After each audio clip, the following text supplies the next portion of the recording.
পুরোটা শেষ করেন একটা বেরোর অল্প একটু না। হ্যাঁ, আপনি জাস্ট বলবেন, আমি শুনবো আর কি কেমন কি বলা হয়েছে আপনাদের, তারপর আবার আমি তো অনেক বিস্তারিত ব্যাখ্যা বলছি। অনেক বিস্তারিত রিডিং করেন, তারপর শুনি, আমি কোশ্চেন করলাম। ও আচ্ছা, ক্যামেরা ঘোরার জন্য দিকে তাহলে রেকর্ড। আমরা যে ব্যক্তির বিষয়ে কথা বলবো, যার উক্তি নিয়ে আমরা আজকে করব, তিনি হচ্ছেন একজন মানে বিশেষ ভাই। আপনি ভিডিও সব ইন্ট্রো লাগবে না, আপনি সরাসরি তাওহীদের উপর মূল লেখা পড়েন, ইন্ট্রো কেউ দেখবে না। আচ্ছা, কিসে কোনো লেখা, আপনি মূল জায়গা থেকে শুরু করেন। তাওহীদ বিষয়ে মাওলানা আলী আলাইহিস সালামের বক্তব্য। আচ্ছা, এখানে হচ্ছে একত্ববাদ বিষয়ে আমিরুল মুমিনিন আলী আলাইহিস সালামের ভাষণ। আল্লাহর উপাসনার পূর্ব সূচনা হলো তাকে চেনা, আর তার পরিচিতির মূল হলো তার একাত্মবাদ। আর তার একাত্মবাদের মূল কথা হলো তার থেকে সকল সিফাতকে নাকচ করা। কেননা বুদ্ধিবৃত্তি সাক্ষ্য দেয় যে প্রত্যেক সিফাত ও মাউসুফ, অর্থাৎ যার ওপর গুণ আরোপ করা হয়, এই দুই উভয় সৃষ্ট। আর প্রত্যেক সৃষ্ট সাক্ষ্য দেয় যে তার স্রষ্টা রয়েছে, যিনি গুণও নন, গুণের পাত্রও নন। আর প্রত্যেক গুণ ও তার পাত্র সাক্ষ্য দেয় তারা সংযুক্ত, অর্থাৎ যৌগ। আর সংযুক্তি সাক্ষ্য দেয় যে সে উদ্ভূত, উৎপত্তি। আর উৎপত্তি সাক্ষ্য দেয় তা আদি হতে পারে না, কারণ আদি সৃষ্ট হওয়া অসম্ভব। কাজেই যে আল্লাহর সত্তাকে চিনেছে বলে মনে করে, সে পক্ষে তাকে চেনেনি। আর যে তার জন্য অন্ত রয়েছে বলে ধারণা করে, সে তাকে এক বলে মানল না। আর যে তার জন্য কোনো দৃষ্টান্তকে কল্পনা করে, সে তাকে বিশ্বাস করল না। আর যে তার জন্য কোনো সদৃশ্য কল্পনা করে, সে তার সার সত্য উপনীত হয়নি। এক লাইন আগ পর্যন্ত পড়ছিলাম আর কি। তাহলে এখানে কি বুঝা গেল বলুন? আমার মাইক্রোফোন মাইক ওইটাই কি, এটার থেকে কি বুঝছেন আপনারা বলেন, তারপর আমি আপনাদের ক্লাস মানে আপনাদের বিষয়গুলো ক্লিয়ার করতে চাই। তো আপনারা কে কি বুঝছেন সেটা বলেন। কিছুই বুঝি না, কি বুঝছেন সেটা বলেন, মাইক দেন সবাই। জি, সময় দেখতে চান? না না, হ্যাঁ বলেন বলেন বলেন, কি বুঝছেন বা কি বুঝাইছেন সেটা বলেন। তাহলে আমি কোনো কিছু যদি ভুল হয় সেটা আমি রেসপন্ড করবো, যেটা সঠিক সেটা। আচ্ছা, আমি যেটা বুঝাইছি সেটা বলি।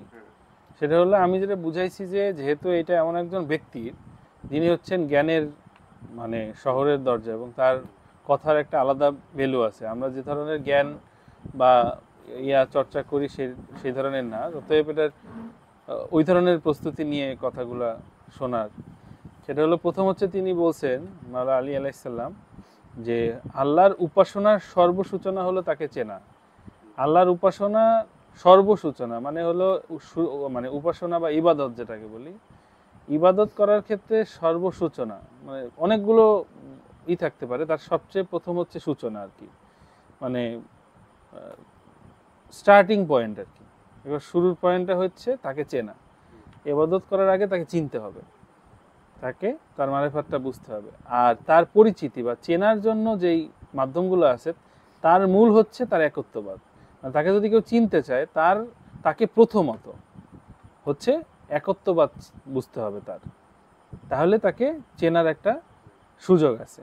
তো একত্ববাদের বিষয়ে আবার বলা হয়েছে যে তার একত্ববাদের মূল কথা হলো তার সিফাতকে নাকচ করা।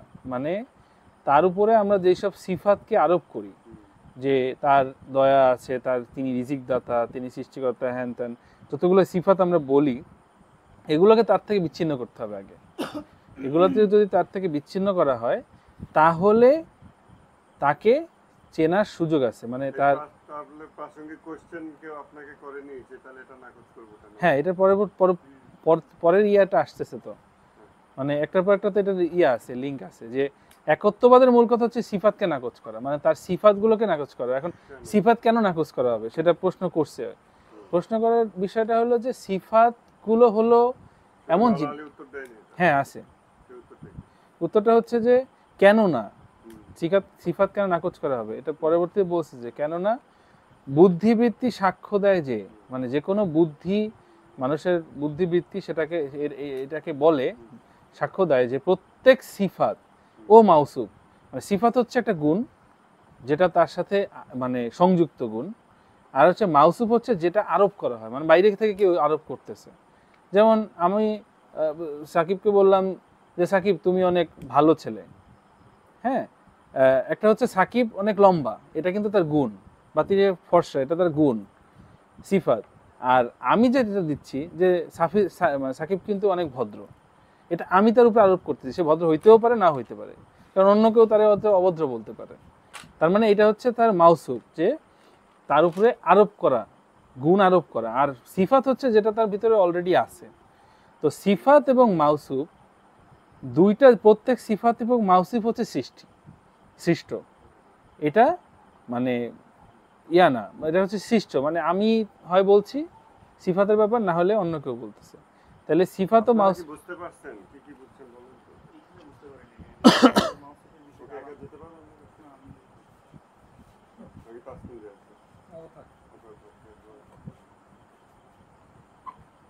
আচ্ছা, আপনারা না বুঝলে সেগুলো কোশ্চেন করেন। আমার বুঝতে কষ্ট হচ্ছে, তো আমি মনে করছি না যে সবাই ক্লিয়ারলি বুঝতে পারছে, এই জন্য আমি জিজ্ঞাসা করছি। কিন্তু আপনারা যারা ক্লিয়ারলি বুঝতে পারতেছেন না, আমি লাইক 90% শিওর, আপনারা কেন নিজেরা কোশ্চেন করতেছেন না যে আমি বুঝতেছি না প্রপারলি, মানে ক্রিস্টাল ক্লিয়ার হইতেছে না অবস্থাটা এমন হচ্ছে যে বুঝতে পারতেছি না যে কি বুঝতেছি। তো সেটাও তো বলতে হবে। আমার যতটুকু মনে হচ্ছে, আমি যতটুকু বুঝতেছি, সেটা হচ্ছে কি যে আসলেই যে আমরা মানে একদম বেসিক লেয়ারে, মানে একদম প্রিমিটিভ লেয়ারে মানুষ যে আমরা যখন আল্লাহকে নিয়ে কথা বলি বা বুঝি, তখন না দেখা যায় যে হিউম্যান লেয়ারের আন্ডারস্ট্যান্ডিং দিয়ে তাকে আমরা বোঝার চেষ্টা করি। যেমন রাগ, আল্লাহর ক্রোধ, আল্লাহর ভালোবাসা, হ্যাঁ, আল্লাহর দয়া। তো এই জিনিসগুলি যতগুলি আমরা বলতেছি, সেখানে কিন্তু মানে একটা নিজেদের আন্ডারস্ট্যান্ডিং এর উপর ভিত্তি করে তাকে জাজ করতেছি না, আপনি আমরা ওনার বুঝতেছি। কোন জিনিসটা বোঝেননি সেটা বলেন।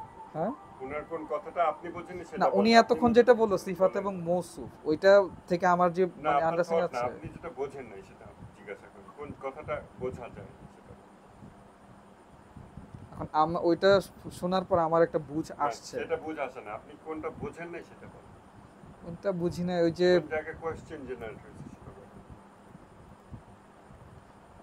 ওই যে হ্যাঁ, ওই যে সিফাত এবং মৌসুফ কি যেন একটা বললেন না, একটা হচ্ছে গুণ আর একটা হচ্ছে আরোপিত গুণ। তো এখন আমরা কি আসলেও মানে আল্লাহর ব্যাপারে যে ডিসকোর্স আমাদের মধ্যে আছে, আমরা কি মানে আল্লাহর উপর কোনো গুণ আরোপ করছি না? আল্লাহ যতটুকু আমাদের সামনে নিজেকে ডিসক্লোজ করছে, আমরা ততটুকু বাউন্ডারির মধ্যে আছি।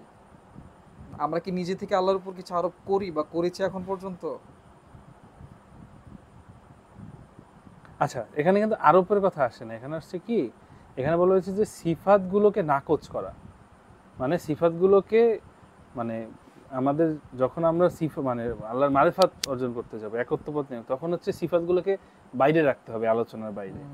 কারণ হচ্ছে সিফাতগুলোর কেন বাইরে রাখতে হবে, আমি যেটা এখান থেকে বুঝছি যে সিফাত এবং মাউসুফ দুইটাই হচ্ছে সৃষ্ট, মানে হলো ধরেন যে এক আল্লাহ তাআলাকে যদি আমি বলি আল্লাহ দয়াবান বা রাজ্জাক, রিজিক দাতা, আমার কিন্তু এটাকে আমরা বলছি না, আল্লাহ নিজে বলতেছে, আল্লাহ যে আমি বলছে, রাজ্জাক। বাট ওটা হ্যাঁ। হচ্ছে তার সিফাত, হচ্ছে সেটা হচ্ছে তার একটা গুণের কথা, সে বলছে আমাদেরকে বোঝানোর জন্য। বাট হ্যাঁ। আমরা যদি সেই সিফাত দিয়ে তাকে মাপতে যাই, হ্যাঁ, একত্ববাদ বুঝতে যাই, তাহলে এটা হবে না, কারণ এটার একটা লিমিট আছে। কারণ যেমন সেটা মাপতে গেলে আমরা হিউম্যান লেয়ারের আন্ডারস্ট্যান্ডিং Right. দিয়ে গডকে বোঝার চেষ্টা করতেছি। এক্স্যাক্টলি, কারণ আমি যেভাবে রিজিক রাজ্জাক হিসেবে বুঝি হ্যাঁ। আমার লেয়ারে, বাট এর থেকে বেটার লেয়ারে কিন্তু আল্লাহ তাআলা রাজ্জাক, হুম, হুম। এবং সেটা কিন্তু আমি বুঝতেছি না। এবং বুঝতেছি না। এমন হইতে পারে পৃথিবীর সকল মানুষও যদি আল্লাহকে রাজ্জাক হিসেবে বুঝে বা দয়ালু হিসেবে বুঝে, তার থেকে অনেক বেশি, আমরা সবচেয়ে বেশি বেটার দয়া কার কাছ থেকে পাই? মায়ের কাছ থেকে, বাবার কাছ থেকে। এর থেকে বেটার দয়া তো আমরা বুঝতে পারি না, বাট আল্লাহর দয়া এর থেকে অনেক বেটার, অনেক বেশি, হাজার গুণ বেশি। এই জন্য বলছে যদি তার একত্ববাদকে বোঝা লাগে, তাহলে এই সব সিফাতকে নাকচ করে, মানে বাদ দিয়ে তারপর তাকে বোঝা শুরু করো। কিভাবে বোঝা যাবে তাহলে বাদ দিলে? হ্যাঁ, এগুলো তো লেয়ারে আছে যে কিভাবে কিভাবে বুঝতে হবে। আচ্ছা, তো কোয়েশ্চেনটা হচ্ছে, ধরেন আমি তো বললাম যে আল্লাহকে আমি রাজ্জাক হিসেবে ট্রিট করব না, কারণ আমার লেভেল অফ রাজ্জাক ইজ নট ইকুয়াল টু আল্লাহর লেভেল অফ রাজ্জাক, রাইট? সো এখন কোয়েশ্চেন হচ্ছে, যদি তাই হয় তাহলে আল্লাহ কেন নিজেকে রাজ্জাক বললো? আচ্ছা, এখন আমি যতটুকু বুঝি যে কোনো এন্টিটিকে চিনার ক্ষেত্রে অনেক লেয়ার আছে। যেমন আমি মাসুদ ভাইকে চিনে আমি ক্লেমটা করতে পারবো, মাসুদ ভাইয়ের মাও মাসুদ ভাইকে চেনে, আবার মাসুদ ভাইয়ের বাবাও মাসুদ ভাইকে চেনে। বাট মাসুদ ভাইকে যে চেনে, অবশ্যই চিনার মধ্যে একটা র্যাঙ্কিং ডেফিনেটলি থাকবে।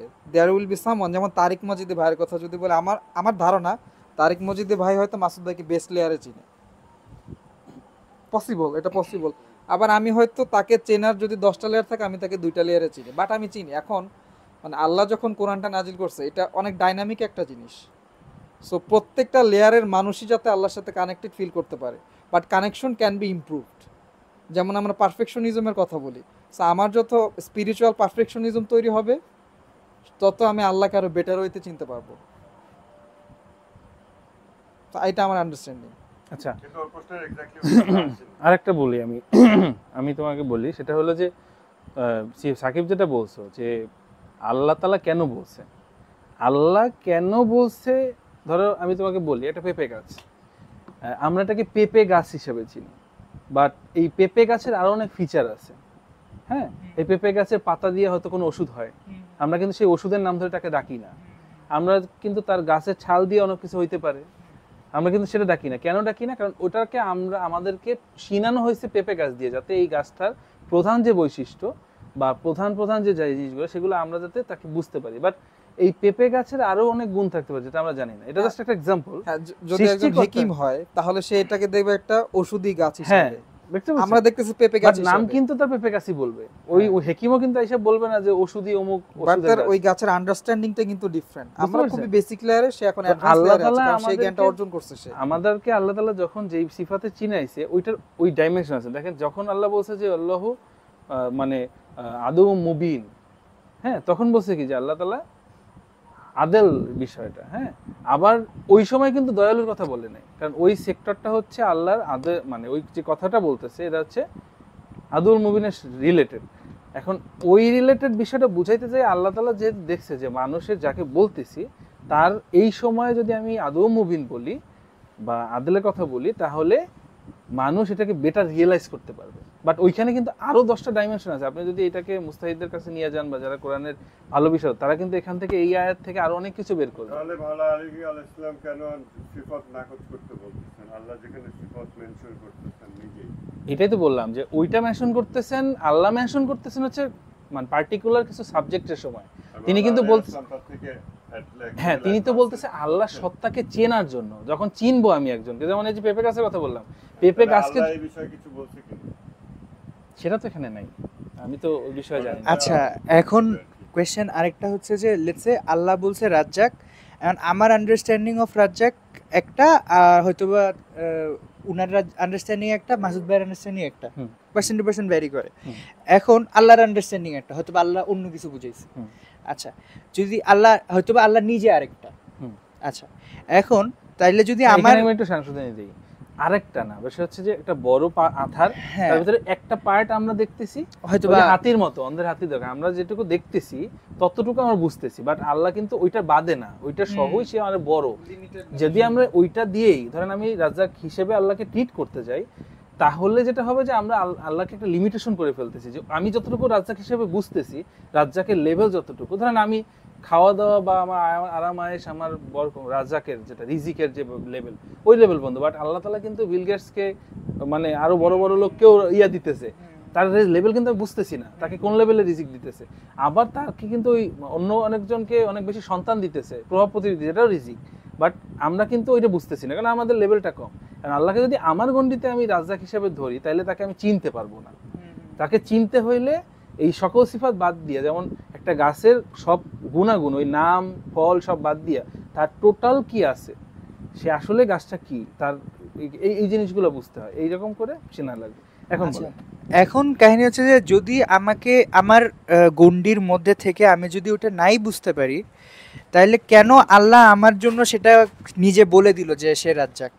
লেটসে আমাকে সেই ইয়াটাই দেয় নাই, মানে ওই ক্যালিভারটাই দেয় নাই, বা আমার ওই লেভেলটাই নাই যে আমি ওইটা রেকটিফাই করতে পারবো, বা ওইটা আমি একদম পিন পয়েন্ট করতে পারবো যে আল্লাহ এই লেভেলের রাজ্জাক। অ্যান্ড দেন হি সেজ যে তিনি রাজ্জাক। আচ্ছা আমি আপনাকে কেন একটা বললো উদাহরণ তাহলে? দেই। একটা কোরআনের আয়াত আমরা আছে। মূল জিনিস থেকে অনেক দূরে সরে যাচ্ছি কিনা, মূল কোন বাক্য থেকে আমরা হ্যাঁ, আমরা তো ওই যে করছি? সিফাত এবং সিফাত। সিফাতকে নাকচ করা, বুদ্ধিবৃত্তি সাক্ষ্য দেয় সিফাত ও মাউসুফ হ্যাঁ, হচ্ছে মানে আমি সৃষ্ট জিনিস। হ্যাঁ আমার কোয়েশ্চেন ওইটাই যে মানে যদি সে নিজে বলে অ্যান্ড সে মানে কোয়েশ্চেন কয়েকটা যে সে যদি নিজেই বলে যে সে রাজ্জাক লেটসে, তাহলে সে কেন আমাকে সেই ইন্টালেক্টটা বা ক্যালিবারটা দিল না যে আমি সেটা বুঝতে পারবো সে কোন লেভেলের আচ্ছা, রাজ্জাক। এইখানে আপনার থেকে আরো বড় ইম্পর্টেন্ট বিষয় হচ্ছে আল্লাহ বলছেন যে এখানে কি সিফাত ও মাউসুফ হচ্ছে সৃষ্ট, বাট আল্লাহ তাআলা নিজেই বলছে, মাওলানা আলাইহিস সালাম বলছে এখানে, আর আল্লাহ তাআলা বলছেন যে আল্লাহ রাজ্জাক, আল্লাহ দয়াময়, আল্লাহ বলছে। আর আলী আলাইহিস সালাম বলতেছে এটাকে বাদ দাও চেনার জন্য, কারণ হচ্ছে এটা সৃষ্ট, এটা তো আল্লাহ সৃষ্টি করছে, ঠিক না? এটা তো আল্লাহই বলতেছে। তাহলে আল্লাহকে চেনার জন্য এটা বাদ দিব, হ্যাঁ, চিনতে হলে এটা বাদ দিতে হবে। আর তাহলে আল্লাহ ওটা না হলে চেনা যায় না। এখন আল্লাহ এখানে নিজেকে চিনাইতেছে কিন্তু এই শব্দগুলো দিয়ে। একটা জিনিসকে আমরা মানে অ্যাভয়েড করতেছি যে এটা কি স্পেসিফিক কোন ইন্ডিভিজুয়ালকে টার্গেট করে বলছে না আমভাবে বলছে, কজ এটা আমভাবে আমভাবে বলছে। তাহলে লেখছে আমভাবে। ওকে, এখন হতে পারে যে সিফাতকে আমরা যেভাবে ইন্টারপ্রেট করতেছি বা দেখতেছি বা আন্ডারস্ট্যান্ডিং করতেছি এখানেও প্রবলেম থাকতে পারে, কজ আমাদের আন্ডারস্ট্যান্ডিং এ আলী আলাইহিস সালামের কথা আর আল্লাহর যে সিফাতের প্রকাশ যেটা উনি তাকে মানে আমাদের সামনে প্রকাশ করার জন্য বা তাকে আন্ডারস্ট্যান্ড করার জন্য যে জিনিসগুলি দিচ্ছে, আবার সেইগুলিকে আলী আলাইহিস সালাম বাদ দিতে বলতেছে। এই জিনিসগুলি তো কন্ট্রাডিক্টরি হইতে পারে না। এখানে যেটা হইতে পারে যে হয়তো যে আমাদের আন্ডারস্ট্যান্ডিং বা আমরা যেভাবে ব্যাখ্যা করছি দ্যাটস প্রবলেমেটিক। না না, এটা হইতে পারে না বা কিছু না, এখানে বিষয়টা যেটা আমি মানে বুঝছি, আমার মনে হয় এইটাই ব্যাখ্যা হইতে পারে বলতে আমার মনে হয় এটাই মানে 100%। সেটা হলো আল্লাহ তাআলা এখানে কিন্তু বলে না যে মানে বা আলী আলাইহিস সালাম কিন্তু বলে না যে সিফাতগুলোকে বাদ দিয়ে আল্লাহকে চিন্তা করতে। আলী আলাইহিস সালাম বলছে হচ্ছে যদি আল্লাহকে চিনতে চাও তাহলে একাত্মবাদ বুঝতে হবে। যদি একত্ববাদ বুঝতে চাও তাইলে তোমার মূল শর্ত হচ্ছে সিফাতগুলোকে নাকচ করা বা বাদ দেওয়া বা সরাই রাখা, তারপরে এই একত্ববাদ। জায়গায় থামেন। এখন এর উপর প্রশ্ন তৈরি করেন দেখি, খুব ডিডাকটিভ প্যাটার্নে কোশ্চেন তৈরি করেন দেখি। খাতা কলম থাকতে হবে, খাতা কলমের উপর ডিপেন্ড করা যাবে না। তো মনে থাকতেছে না। তাওহীদ চিনতে হলে বুঝতে হলে একত্ববাদের মূল কথা আচ্ছা হলো সিফাতকে নাকচ আচ্ছা, করা। এইভাবে বলা যায় আল্লাহকে বুঝতে তাহলে হলে চিনতে হলে প্রথমে শুরু হয়েছে কি দিয়ে? সকল সিফাতকে নাকচ না, করা। প্রথম একদম লেকচার শুরু হয়েছে আল্লাহর কি দিয়ে? উপাসনার পূর্ব শর্ত হচ্ছে তাকে চেনা। তাহলে চেনার জন্য তারপরে কি? তাওহীদ লাগবে। আল্লাহর উপাসনার পূর্ব শর্ত হচ্ছে চেনা। চেনার মূল মানে মূল হলো একত্ববাদ। তাওহীদ। একত্ববাদের মূল হলো সিফাতকে নাকচ করা। তার মানে সিফাত নাকচ না হইলে তাওহীদে উপনীত হওয়া যায় না, যায় না। তাওহীদে রিচ করা যায় না। রিচ করা যায় না, আর তাওহীদে রিচ না করলে তাকে চেনা যায় না। যায় না। কি হিসেবে চেনা যায় না? উপাসনার লেভেলে চেনা যায়, হ্যাঁ, উপাসনার উপাস্য হিসেবে, জন্য উপাস্য চেনা যায়। হিসেবে।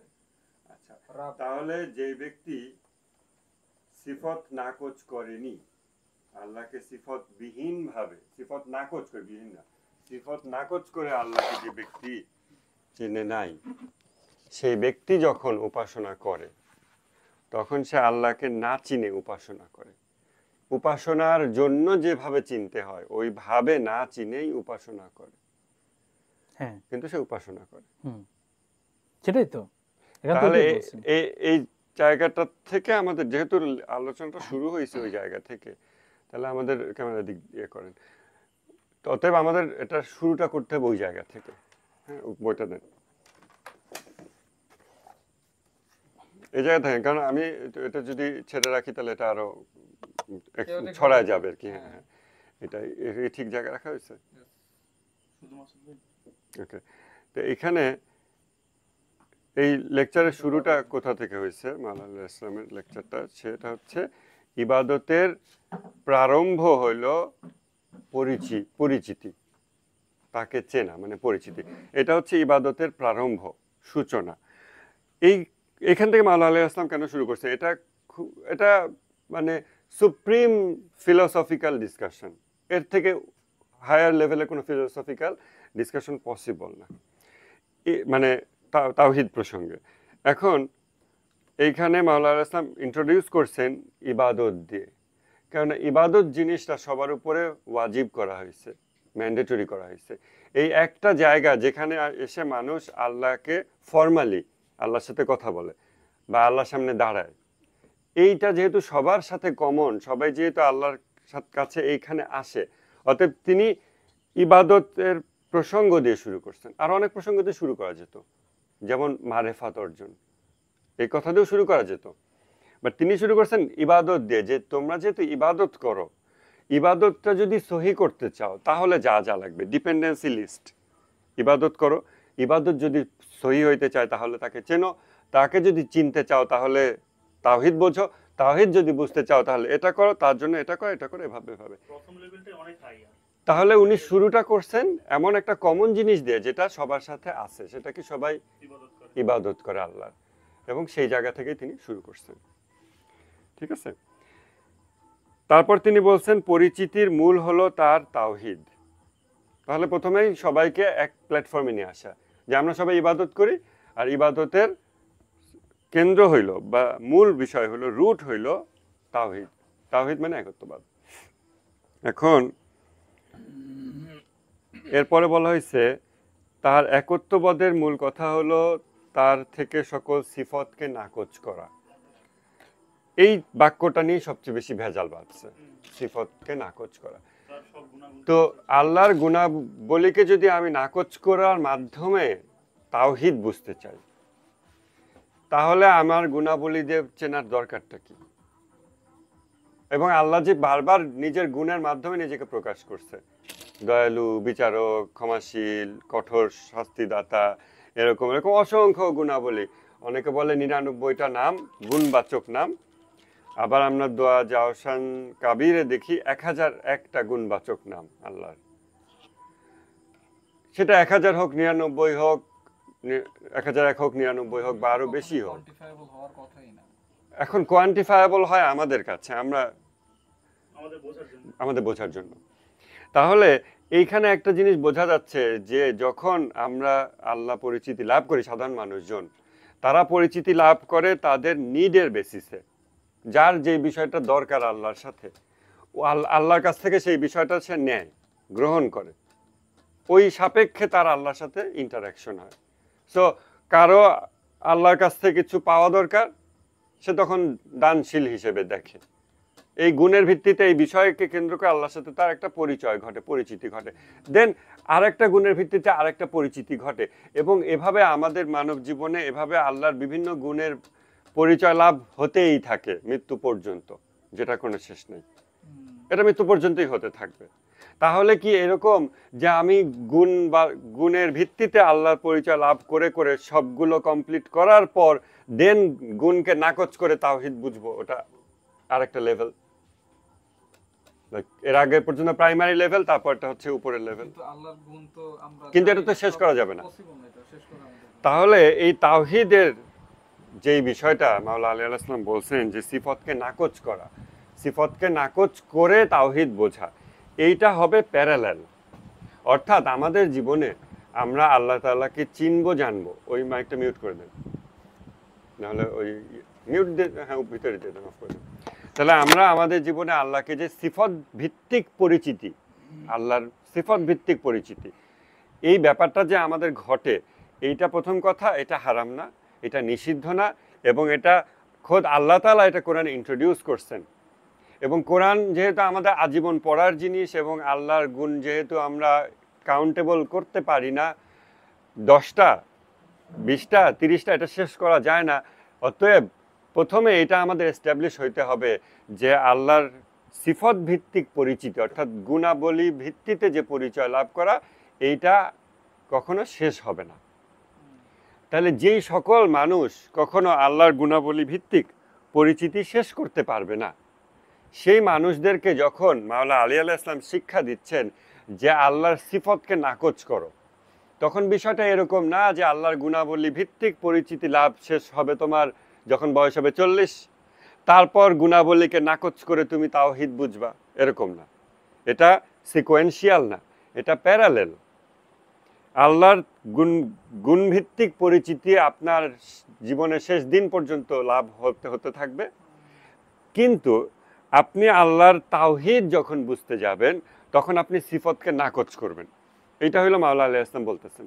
মানে আমি একটু সামারাইজ করি, মানে যে সিফাত ধরে ধরে কোনদিন আল্লাহর তাওহীদ বোঝা যাবে না, কজ সিফাত কোয়ান্টিফায়াবল না আমাদের কাছে। So আমরা বলতে পারবো না যে 1000টা গুণ আন্ডারস্ট্যান্ডিং হলে আমরা তাওহীদ বুঝে গেছি। আমাদের কাছে কাউন্টেবল হয়, কিন্তু আমরা বলতে পারি না যে এটাই অল অফ ইট, এটাই all এর of বাইরে it। আল্লাহর কোনো সিফত নাই, আমরা এটা বলতে পারি না। হ্যাঁ। তো সিফত ভিত্তিক পরিচিতি লাভ যে শেষ হইছে একটা বয়সে এসে বলতে পারবো না, এটা সম্ভব না। আমি মনে করি ভাই এটা আরো একটু ব্রড হুম হুম ব্যাখ্যা আছে, সেটা হলো যে আল্লাহ তাআলা কেমন সত্তা, এটা প্রথম বুঝতে হবে। আগে হচ্ছে গোড়ায় যাইতে হবে।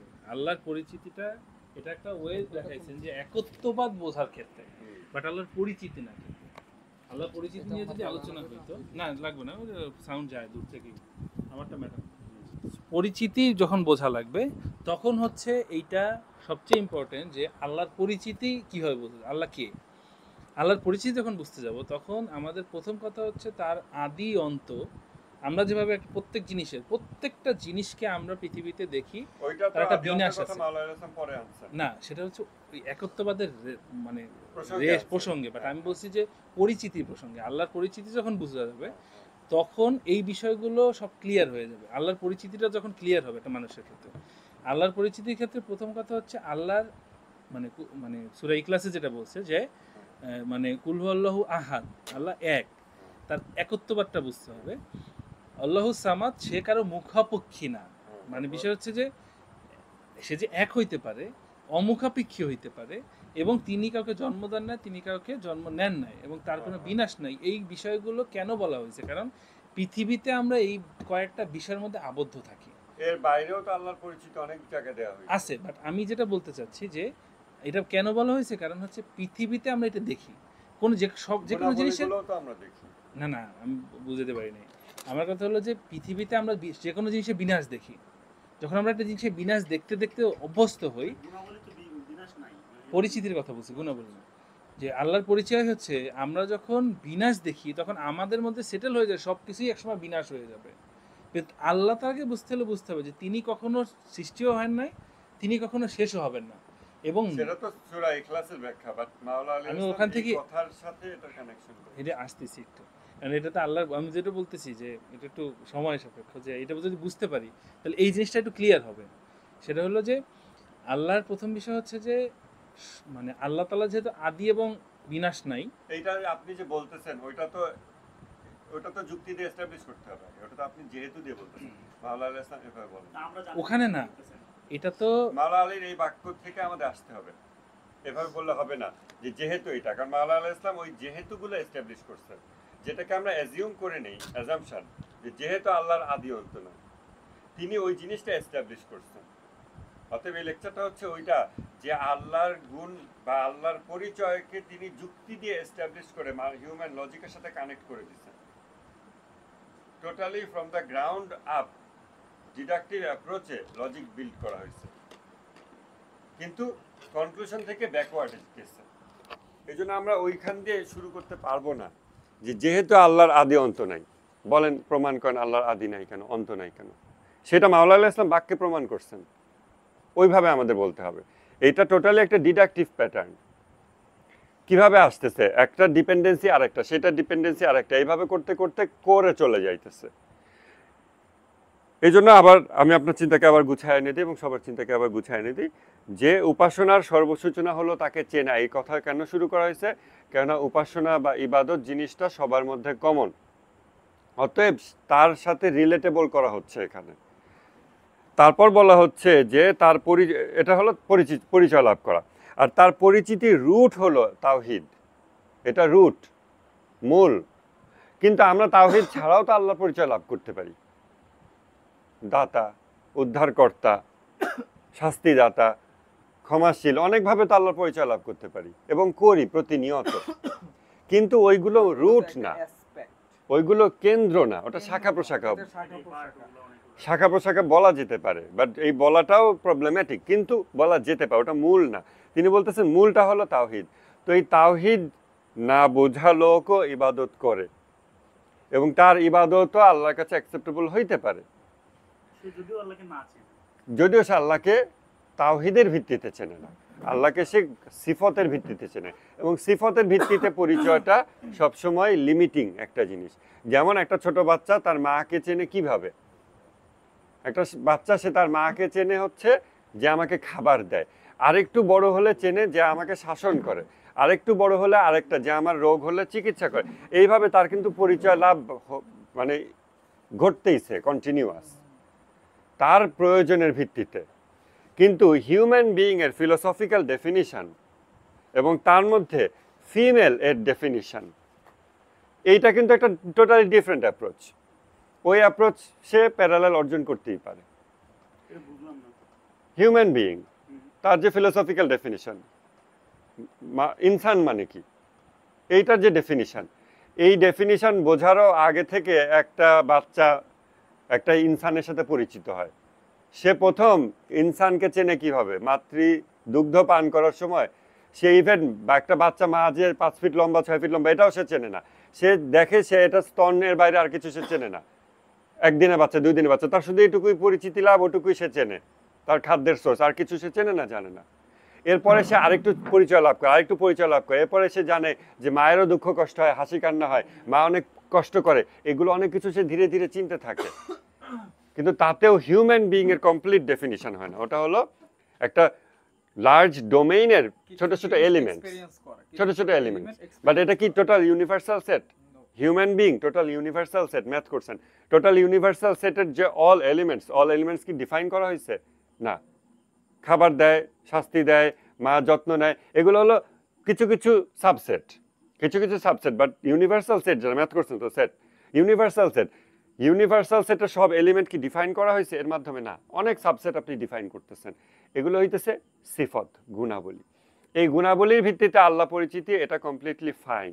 এবং এইটা কোরআনের সব জায়গাতেই এই সিফত ভিত্তিক পরিচিতি ইন্ট্রোডিউস করা হয়েছে। শুধুমাত্র আমার যতটুকু স্মরণে আসে এই একটা জায়গাতে সূরা ইখলাসে বলা হয়েছে ওয়ালাম ইয়াকুল্লাহু কুফুয়ান আহাদ, কোনো কিছুই তার মতো নয়। এবং এই মতো প্রসঙ্গটা মাওলানা আলাইহিস সালাম একটু পরেই বলছেন, আমরা ওটাতে যাচ্ছি।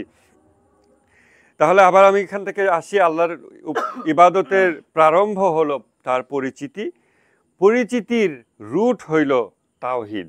তাওহীদ বিহীন পরিচিতিও হয়, বাট ওটা রুট না, ওটা হলো সুপারফিশিয়াল পরিচিতি। যেমন একটা হিউম্যান বিইং এর পরিচিতি, আমি যদি আপনার সবসময় কালো ড্রেসে দেখি, কালো জামা সাদা প্যান্ট, বাট এটা কিন্তু হিউম্যান বিইং এর এসেনশিয়াল পার্ট না। সে এটা চেঞ্জ করে ফেললে যে হিউম্যান চেঞ্জ হয়ে যাইতেছে তা কিন্তু না।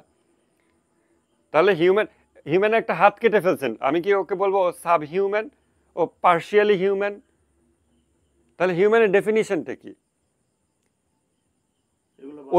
ওগুলো বাদ দেওয়ার পরেও একটা ডেফিনিশন আছে, ওটা রুট ডেফিনিশন। যেই জিনিসটা থেকে কিছুটা কমতি হইলে আর হিউম্যান থাকে না। কারণ পা কাটা পড়লে আমরা তাকে বলি না যে আংশিক মানুষ, এ আমার ভাই আংশিক ভাই, বা আংশিক মানুষ, বা সামথিং, অর্ধেক সামথিং, এরকম না। তাহলে হিউম্যান কি? ড্রেস খুলে ফেললে হিউম্যান চেঞ্জ হয়, ড্রেস চেঞ্জ করলে হিউম্যান ডেফিনিশন চেঞ্জ হয় না। তাহলে হিউম্যানটা কি?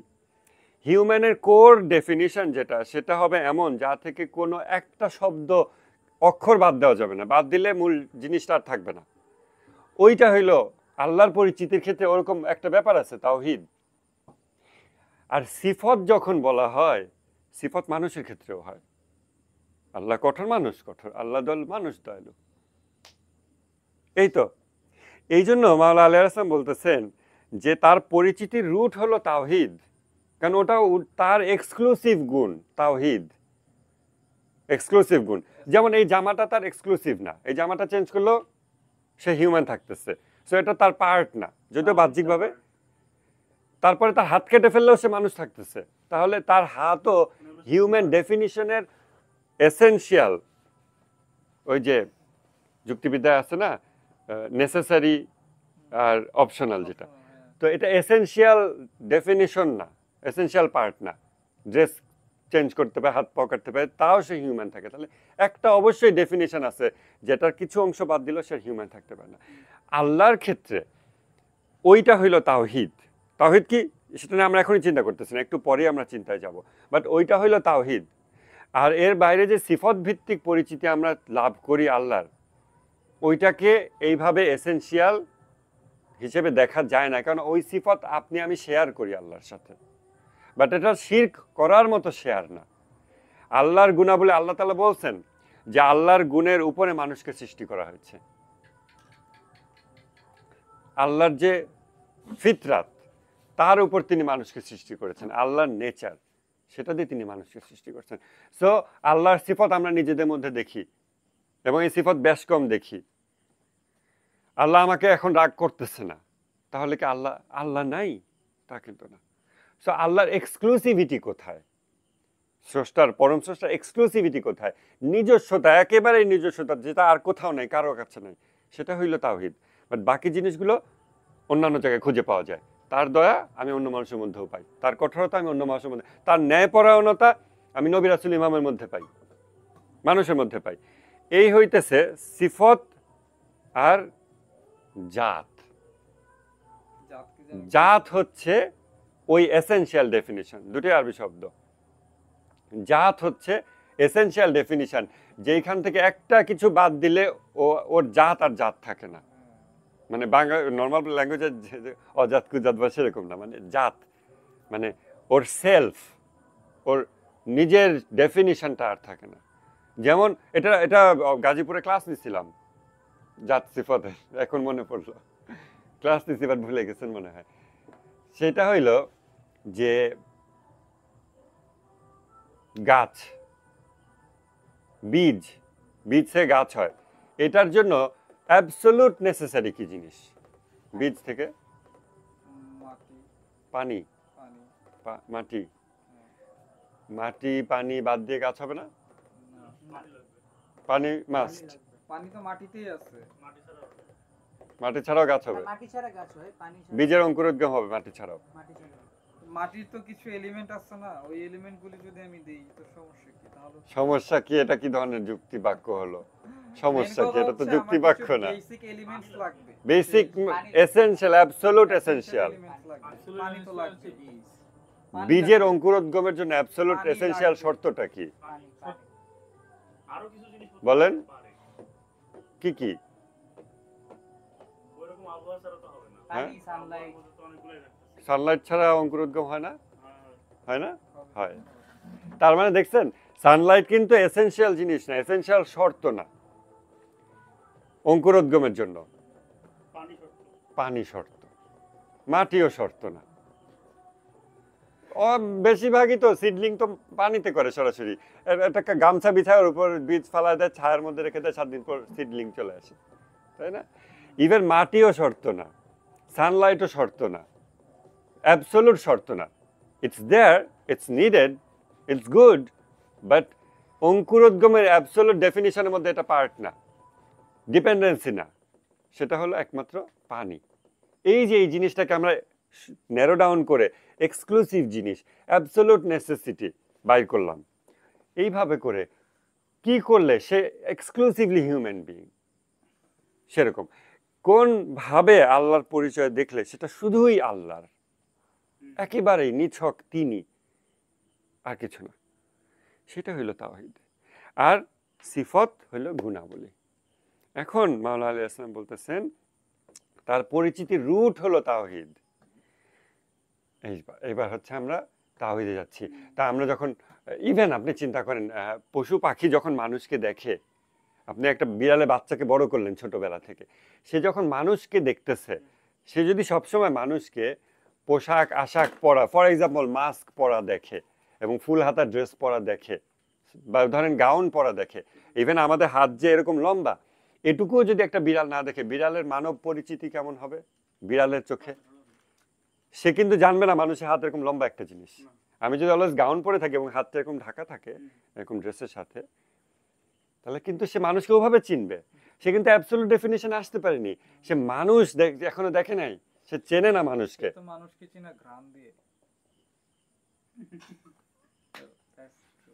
এই তাহলে তো এই বিশাল তাহলে গান হইতেছে। ঘ্রাণ দিয়ে চেনে। সে মানুষের ফিজিক্যাল ডেফিনিশন যেটা, সেটা সে ভুল চেনে। বাহ্যিকভাবে ভিজুয়াল ডেফিনিশন যেটা, আপনিও তো মানুষকে স্মেল দিয়ে চিনতে পারেন। যারা অন্ধ তারা কিন্তু স্মেল দিয়ে রেকগনাইজ করে, মানুষকে স্মেল দিয়ে রেকগনাইজ করে, তাদের ওই সেন্সরগুলো আরো শার্প হয়ে যায়। ঠিক আছে, ওকে, মানে আপনার ওই ব্রেনটা ট্রিগার করছে আর কি, আমি বুঝছি। তো এখন তাহলে আমরা কইছিলাম, হ্যাঁ, তাহলে আমরা কইছিলাম সেটা হইলো যে একেবারে অ্যাবসোলুট খাস যেটা, এক্সক্লুসিভলি তার যেটা। তাহলে এটা অনেকগুলো জিনিস দিয়ে বুঝালাম যে জাত এবং সিফত। জাত হচ্ছে তার অ্যাবসোলুট ডেফিনিশন, আর অন্যান্য জিনিসগুলো আমি একটা জামা পরতেও পারি না পারি। আমি একটা গুণ এখন বই প্রকাশ করলাম আর একটা গুণ দেখাইলাম না, তাতে আমি চেঞ্জ হয়ে যাইনি। আমি এখন রাগ করলাম আবার করলাম না, আমি চেঞ্জ হইনি। এই জন্য সিফত আর জাত দুটোকে আলাদা করতেছে। এবার দেখেন, তার একত্ববাদের মূল কথা হলো তার থেকে সকল সিফতকে নাকচ করা, ক্যান্সেল আউট করা। এর মানে কি তার কোনো সিফত নাই? তখন আর একটা কোয়েশ্চেন। এখন দেখেন মাওলানা ইসলাম বলতেছে, কেননা বুদ্ধিবৃত্তি সাক্ষ্য দেয়, যুক্তি আকল বলে যে প্রত্যেক সিফত এবং মৌসুফ সৃষ্ট। সিফত মানে অ্যাট্রিবিউটস, গুণাবলী। মৌসুফ মানে যে অ্যাট্রিবিউটস অ্যাকোয়ার করে, গুণ অর্জন করে, যার ভিতরে গুণ আসে বা ওই গুণটা যার উপর আরোপ হয়, গুণ আর যার উপর গুণটা আরোপিত হয়। যেমন একটা হার্ডওয়্যারে আমরা একটা সফটওয়্যার দিলাম, একটা নতুন ক্যাপাসিটি ওর ভিতরে দিলাম, যেমন এআই প্রসেসিং দিলাম, আগে ছিল না, এখন দিলাম, এখন ওর ভিতরে এই গুণ আরোপ করা হইল, গুণটা দেওয়া হইল, ও হলো মৌসুফ, যার উপর দেওয়া হয়। এটা জাস্ট আরবি ভাষা অনুযায়ী আর কি, যার উপর দেওয়া হয়। ঠিক আছে, তো বলতেছে যে আকল বলে প্রত্যেক সিফত এবং মৌসুফ সৃষ্ট, ক্রিয়েটেড। এটা এখন বলেন হিউম্যান ইন্টেলেক্ট কিভাবে এই ডিসিশনে পৌঁছায় যে প্রত্যেক অ্যাট্রিবিউট বা গুণাবলী তা ক্রিয়েটেড জিনিস। হিউম্যান ইন্টেলেক্ট কেমনে এই ডিসিশনে পৌঁছায়? আপনি এইভাবে পড়লে হবে না যে মাওলানা আলী ইসলাম বলছেন তাহলে আমি মেনে নিলাম যে সকল গুণাবলী সৃষ্ট। বরং মাওলানা আলী আলাইহিস সালাম বলতেছেন আকল সাক্ষ্য দেয়। এটা আলীর আকল শুধু তা না, আকল আপনার ইন্টেলেক্ট, আমার ইন্টেলেক্ট, আমাদের সবার ইন্টেলেক্ট, ব্রেইন, লজিক্যাল থিঙ্কিং এই কনক্লুশনে আসে যে প্রত্যেক সিফত এবং মৌসুফ হলো ক্রিয়েটেড জিনিস, সৃষ্ট বস্তু। এই বিষয়ে আপনার আমার আকল কিভাবে উপনীত হয়? That is the question. এই কথা আমরা পড়লাম, মাওলানা আলী ইসলাম বলছেন তোমার ব্রেন এই ডিসিশনে আসবে, তার মানে একটা পদ্ধতির মধ্যে দিয়ে তো আসবে। আমার আকল মানে কি? ইন্টেলেক্ট, যে যুক্তি চিন্তার পদ্ধতির মাধ্যমে একটা সিদ্ধান্তে পৌঁছায়। তিনি বলতেছেন তোমার ব্রেন এই সিদ্ধান্তে আসবে। আমি বললাম হ্যাঁ এটাই। কই, আমার ব্রেন তো সিদ্ধান্তে আসে নাই, আমি ওই প্রসেস পার করে আসিনি। মাওলানা আলী বলছেন তাই এইটা, এটা তো বুদ্ধিভিত্তিক পদ্ধতি না। মাওলানা বলতেছেন আকল সাক্ষ্য দেয়, intellect concludes, human reasoning concludes যে প্রত্যেক সিফত এবং মৌসুফ হলো ক্রিয়েটেড, সৃষ্ট। এখন আমরা এই বাক্যেই শুধু আমরা মাসের পর মাস পার করে দিতে পারি যে হিউম্যান ইন্টেলেক্ট। তিনি বলেন শুধু মুসলমানরা, শুধু শিয়া বা শুধু অমুক, শুধু আহলে কিতাব যারা তাওহীদে বিশ্বাসী, এরকম না। তিনি বলতেছেন আকল, ইন্টেলেক্ট, হিউম্যান ইন্টেলেক্ট, মানুষের বুদ্ধিমত্তা এই কনক্লুশনে পৌঁছায় যে যে কোনো গুণ এবং যে সেই গুণ যার উপর আরোপ করা হয় দুটোই হলো ক্রিয়েটেড। এটা সর্বজনীন, সকল মানুষ, ধার্মিক অধার্মিক এই কনক্লুশনে আসবে। তাহলে তিনি বলছেন একটা কনক্লুশন দিচ্ছেন আর একটা স্টার্টিং পয়েন্ট দিচ্ছেন। এর মধ্যবর্তী যে যুক্তিটা, এটা বিকজ এটা, বিকজ এটা, বিকজ এটা, কনক্লুশন এটা, এই টোটাল স্টেপগুলো আমাদের ডিজাইন করতে হবে। শুধু এই বাক্যটা নিয়ে আমরা একটা বই লিখতে পারি, লেখা উচিত যে মাওলানা আলী আলাইহিস সালাম বলেছেন আকল এর কনক্লুশন হইল প্রত্যেক সিফত এবং মৌসুফ সৃষ্ট। আমরা এটা প্রমাণ করব, আসুন প্রমাণ করি। তারপরে 50 পেজ, 100 পেজ, 200 পেজ, ক্রিয়েটেড। এই তো কোয়েশ্চেন শুরু হলো, তারপর আরেকটা কোয়েশ্চেন আসবে, তারপর আরেকটা কোয়েশ্চেন আসবে, সব যত রকম কোয়েশ্চেন এই সংক্রান্ত আসা সম্ভব সব কোয়েশ্চেনে অ্যান্সার দিয়ে আপনার ইন্টেলেক্ট কনক্লুশনে পৌঁছাবে যে গুণ এবং যার উপর গুণ আরোপ করা হয় দুটোই ক্রিয়েটেড বিষয়। বাট এই কথা শুনে কিভাবে আপনারা অনেক ঝামেলা হইতেছে হ্যাঁ? মাইন্ড বায়াস হয়ে গেছে, যেমন এইটাকে establish আপনাকে করার কনক্লুশন দেওয়া হয়েছে, এখন আপনি বলেন। অথবা যাকে কনক্লুশন দেওয়া হয়নি সেও যদি সিফত নিয়ে চিন্তা করে, সে সিফতের সিফত পাবে যে সে হলো created. The feature of attributes is it is created. Meta data আছে না, data about the data. So সিফতের সিফত কি, গুণাবলীর বৈশিষ্ট্য কি, বৈশিষ্ট্যের বৈশিষ্ট্য কি, গুণাবলীর গুণটা কি। গুণাবলীর বৈশিষ্ট্য হইল তার সৃষ্ট। এটা মাওলানা আলাইহিস সালাম বলতেছেন, আমরা এটা খালি কপি পেস্ট মুখস্থ করলে হবে না। তিনি বলতেছেন তোমার ইন্টেলেক্ট এই সিদ্ধান্ত দেয়, কই আমাকে মাওলা এই উত্তর না দিলে তো আমি এটা বলতেই পারতাম না। এবং তাহলে কেউ কি তাকে দেখে নাই, মানে সবই সৃষ্টি, আমরা সৃষ্টি করছি, তার রিয়াল জিনিসটা নেই। প্রশ্নগুলো তখন আসবে। আচ্ছা আমরা যদি সৃষ্টি হই তাহলে আমাদের আমরা মধ্যে সৃষ্টি। যেসব গুণাবলী আছে ওইগুলো তো সৃষ্টি হবে। হ্যাঁ, এই তো শুরু করেন। তাহলে আপনাকে সিম্পলি বলা হইল যে সিফত গুণাবলী প্রসঙ্গে তুমি একটা ডিপ ডাইভ করো, দার্শনিক কিছু আলাপ করো, গুণ প্রসঙ্গে ফিলোসফিক্যাল ডিসকাশন দাও। মানে সিফাত only। সিফত সিফত প্রসঙ্গের সাথে মাউসুফ আসবে। তিনি বলেছেন আকল সাক্ষ্য দেয়। আকল মানে মানুষের আকল, বুদ্ধিবৃত্তি। পশু পাখির আকল না, ফেরেশতার আকল না, কারণ ফেরেশতার কোনো আলাদা হিউম্যান টাইপের ইন্টেলেক্ট থাকে না, আকল থাকে না, তাদের জিনিসটা টোটালি ডিফারেন্ট। সো আকল মানে মানুষের আকল, এটা বাইরে কোথাও যাওয়ার সুযোগ নেই। এবং তিনি বলছেন আকল সাক্ষ্য দেয়, মানে এটা না যে এক্সক্লুসিভলি ইমামগণের আকল এই কনক্লুশনে পৌঁছাবে, আপনার আমার আকল। আকল তাদের সাথে আমাদের সেম, যেহেতু তারা মানুষ আমরা মানুষ। তাদের আকল যদি এখানে তিনি বলেননি যে আমার আকল সাক্ষ্য দেয়। তার আকল যদি এক্সক্লুসিভ কোনো জিনিস হয় যেটা আমার সাথে শেয়ারেবল না, তখন তিনি সেটাকে আমার সামনে বলবেনই না, বলাটা বরং বেইনসাফি হবে। সেটা না, যদি উনি বলতেন আমার বা তোমার, সেটা তো বিষয় হচ্ছে তিনি যখন বলছেন আকল সাক্ষ্য দেয়, উনি যদি বলেন যে মানুষের আকল সাক্ষ্য দেয় যে, তিনি তো হ্যাঁ, তখন তাহলে হয় কি? তখন যে, কি হয়? হ্যাঁ, তাইলে মানে বেশিরভাগ মানুষের আকল যে বিষয়টা সাক্ষ্য দেয় তখন হুম। একটা লিমিটেশন আছে। আর যদি এটা এমন হয় যে কমন আকল সাক্ষ্য দেয়, যেমন এখন বলছে হুম সকল আকল সাক্ষ্য দেয়, হুম তখন সকল আকল সাক্ষ্য দেয়, ওইখানে কিন্তু অনেকের বায়াস থাকবে না। কারণ হলো অনেকের ব্যাস মানে মানে অনেক বিষয় বায়াস থাকবে না, কারণ সব আকল যদি সাক্ষ্য দেয় তাহলে এটা আরো মানে অনেক ডিপ বিষয় থিঙ্কিং করে তা উত্তর দিতে হবে। আর যদি একটা লেভেলের রাইট, বুঝতে পারছেন, Right. একটা লেভেলের সব আকল এটা সাক্ষ্য দেয়। তিনি বলছেন আকল এটা সাক্ষ্য দেয়, অতএব আকল মানে আকল। এটা বলা যাবে না মুসলিম আকল, মুসলমানদের ইন্টেলেক্ট বা হিন্দুদের ইন্টেলেক্ট বা এরকম। তিনি বলছেন ইন্টেলেক্ট, আমি তো বলছি ইউনিভার্সাল, এটা হবে ইউনিভার্সাল। খোদারও আকল। খোদার আকল প্রসঙ্গ না তো, আকল মানে আকল হিউম্যান আকল। এখানে এখানে খোদার আকলও প্রভাবে এইখানে এটা প্রসঙ্গই নাই, এটা আপনারা ভুল জায়গায় যাচ্ছেন। টোটালি জিনিসটা হিউম্যান ইন্টেলেক্ট। আমরা আকল বলতে আল্লাহর আকল, এটা একটা অদ্ভুত শব্দ, এরকম অদ্ভুত বাক্য কোথাও কেউ বলে না। আল্লাহর আকল, আল্লাহর বুদ্ধি।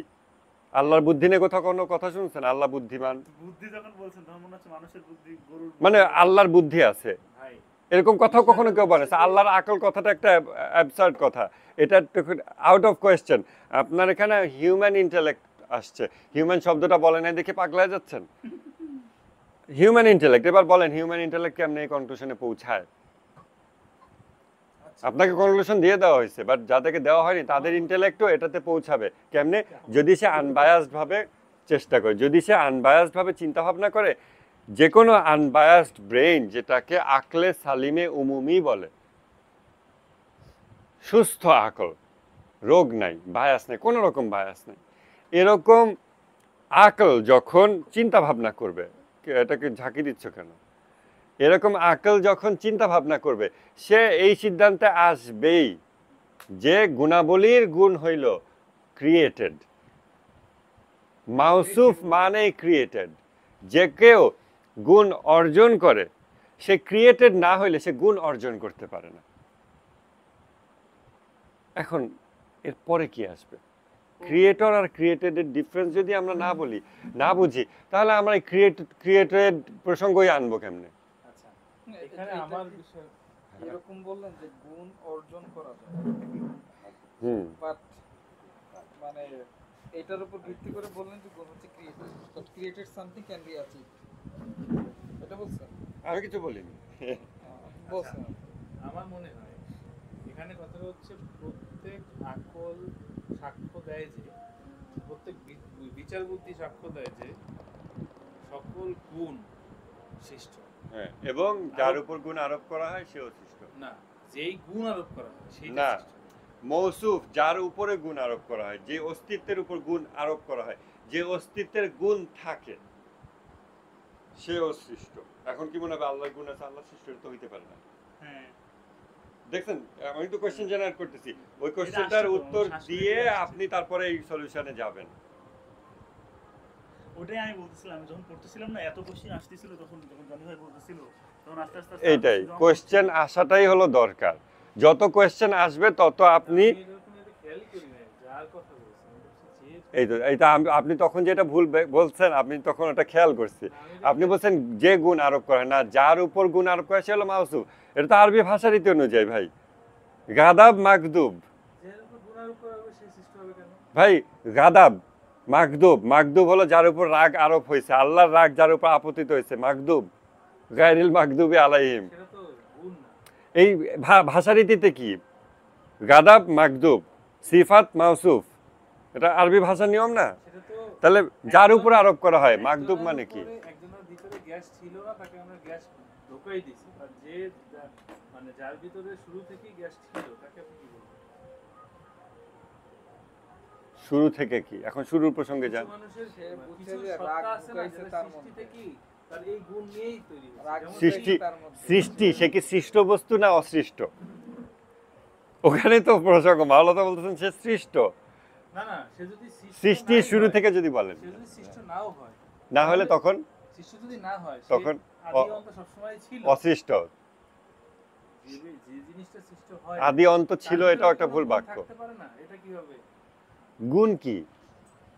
সিফত মানে কি? সিফাত মানে তার মানে ভালো জিনিস, ভালো জিনিস, খারাপ সিফত হয় না? ক্যারেক্টারিস্টিক্স বলা মন্দ যায়। সিফত হয় না, খালি ভালো দিক। সিফত মানে কি?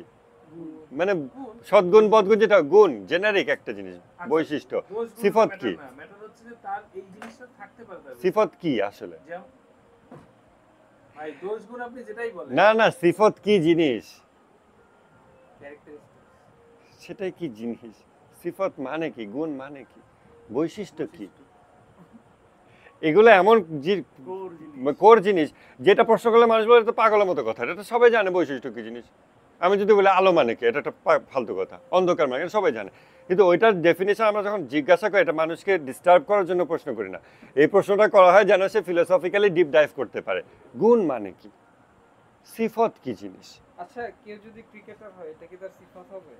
না, জোরে বল মারতে পারে, এটা সিফত হতে পারে। আমি ব্যাট সিফত করতে পারি, মানে এটা কি কি? আমার সিফাত হতে পারে এটা? আপনি যখন এই চিন্তা করবেন, অনেক কিছু বাদ দিয়ে আপনি শুধু সিফত কি জিনিস এটা ভাবতে হবে। সিফত, সিফত মানে কি? ছিলেন না। সিফাতের এটা চলে না, বাংলা কি গুণ? রিফাতের ভাই সিফাত, এটা ঠিক আছে। সিফাত মানে কি গুণ? এটা হ্যাঁ, বলেন। গুণ বৈশিষ্ট্য, আপনি তো জানেন আরবি শব্দ সিফাত। গুণ মানে এটা কি? না, আপনি আবার অন্যদিকে লই যেতে পারেন। যাক, সিফত এগুলো যদি বৈশিষ্ট্য হয়, বৈশিষ্ট্য কি? বৈশিষ্ট্য তাহলে যে কোনো বৈশিষ্ট্য কি? মানে বৈশিষ্ট্যের বৈশিষ্ট্য কি? বৈশিষ্ট্যের ফিচার। ওটাই তো, what is the feature. feature of features? What are the features of features? Feature is a feature. Metadata. আমার মনে হয় ফিচার এমন একটা জিনিস যেটা ওই বস্তুটাকে ডেফিনেট করে, Define করে, ডেফিনেট করে। নির্দিষ্ট করে। হ্যাঁ, মানে ওর ওর অস্তিত্বটাকে প্রকাশ করে কার কাছে প্রকাশ করে? অন্যদের কাছে। অন্যরা কারা? সবাই। আজব প্রশ্ন। উনি ছাড়া বাকি যারা আছে তারা, উনিও তো উনি কে আর অন্যরা কারা? সেটা যে কেউ হোক। আল্লাহ সবাই, মানুষের সবাই। সামনে যে কোনো নিজেকে সিফাতের বস্তু- মাধ্যমে প্রকাশ করতেছে। সিফাত ওই জিনিস যেটা এই বস্তু, বস্তুকে- বস্তু কি? ভাই যে কোনো সত্তা হোক, এটাই প্রসেস, এটাই প্রসেস। আমি তো যেটা বুঝেছি সেটা বুঝছেন, আমি না, হয়তো না, বাংলা না। প্রোনাউন্সিয়েশন হয় নাই, বাট আমি যেটা বুঝতে চেয়েছি, যে কোনো সত্তা, বস্তু, যে কোনো জিনিস তাকে যে কোনো যদি জিনিস। প্রকাশ করতে হয়, সেই প্রকাশের, মানে অস্তিত্ব, যে কোনো অস্তিত্ব। হ্যাঁ, যে কোনো এই যে অস্তিত্বের- এইভাবে দেখছেন, আপনি বলছেন বস্তু, জিনিস, ক্রিকেটার, এগুলো না। যখন অস্তিত্ব বলা হয়, এক্সিস্টেন্স, ওই যে আমরা এক্সিস্টেন্সের সেদিন আলাপ করছিলাম না, এক্সিস্টেন্স, এসেনশিয়াল এক্সিস্টেন্স, আর পসিবল এক্সিস্টেন্স। তখন দেখছেন আপনার ডেফিনিশনটা কত মানে পিওর হইতেছে, আপনি ইউনিভার্সাল হইতেছে existence. Whatever exist is existence, be it created or not.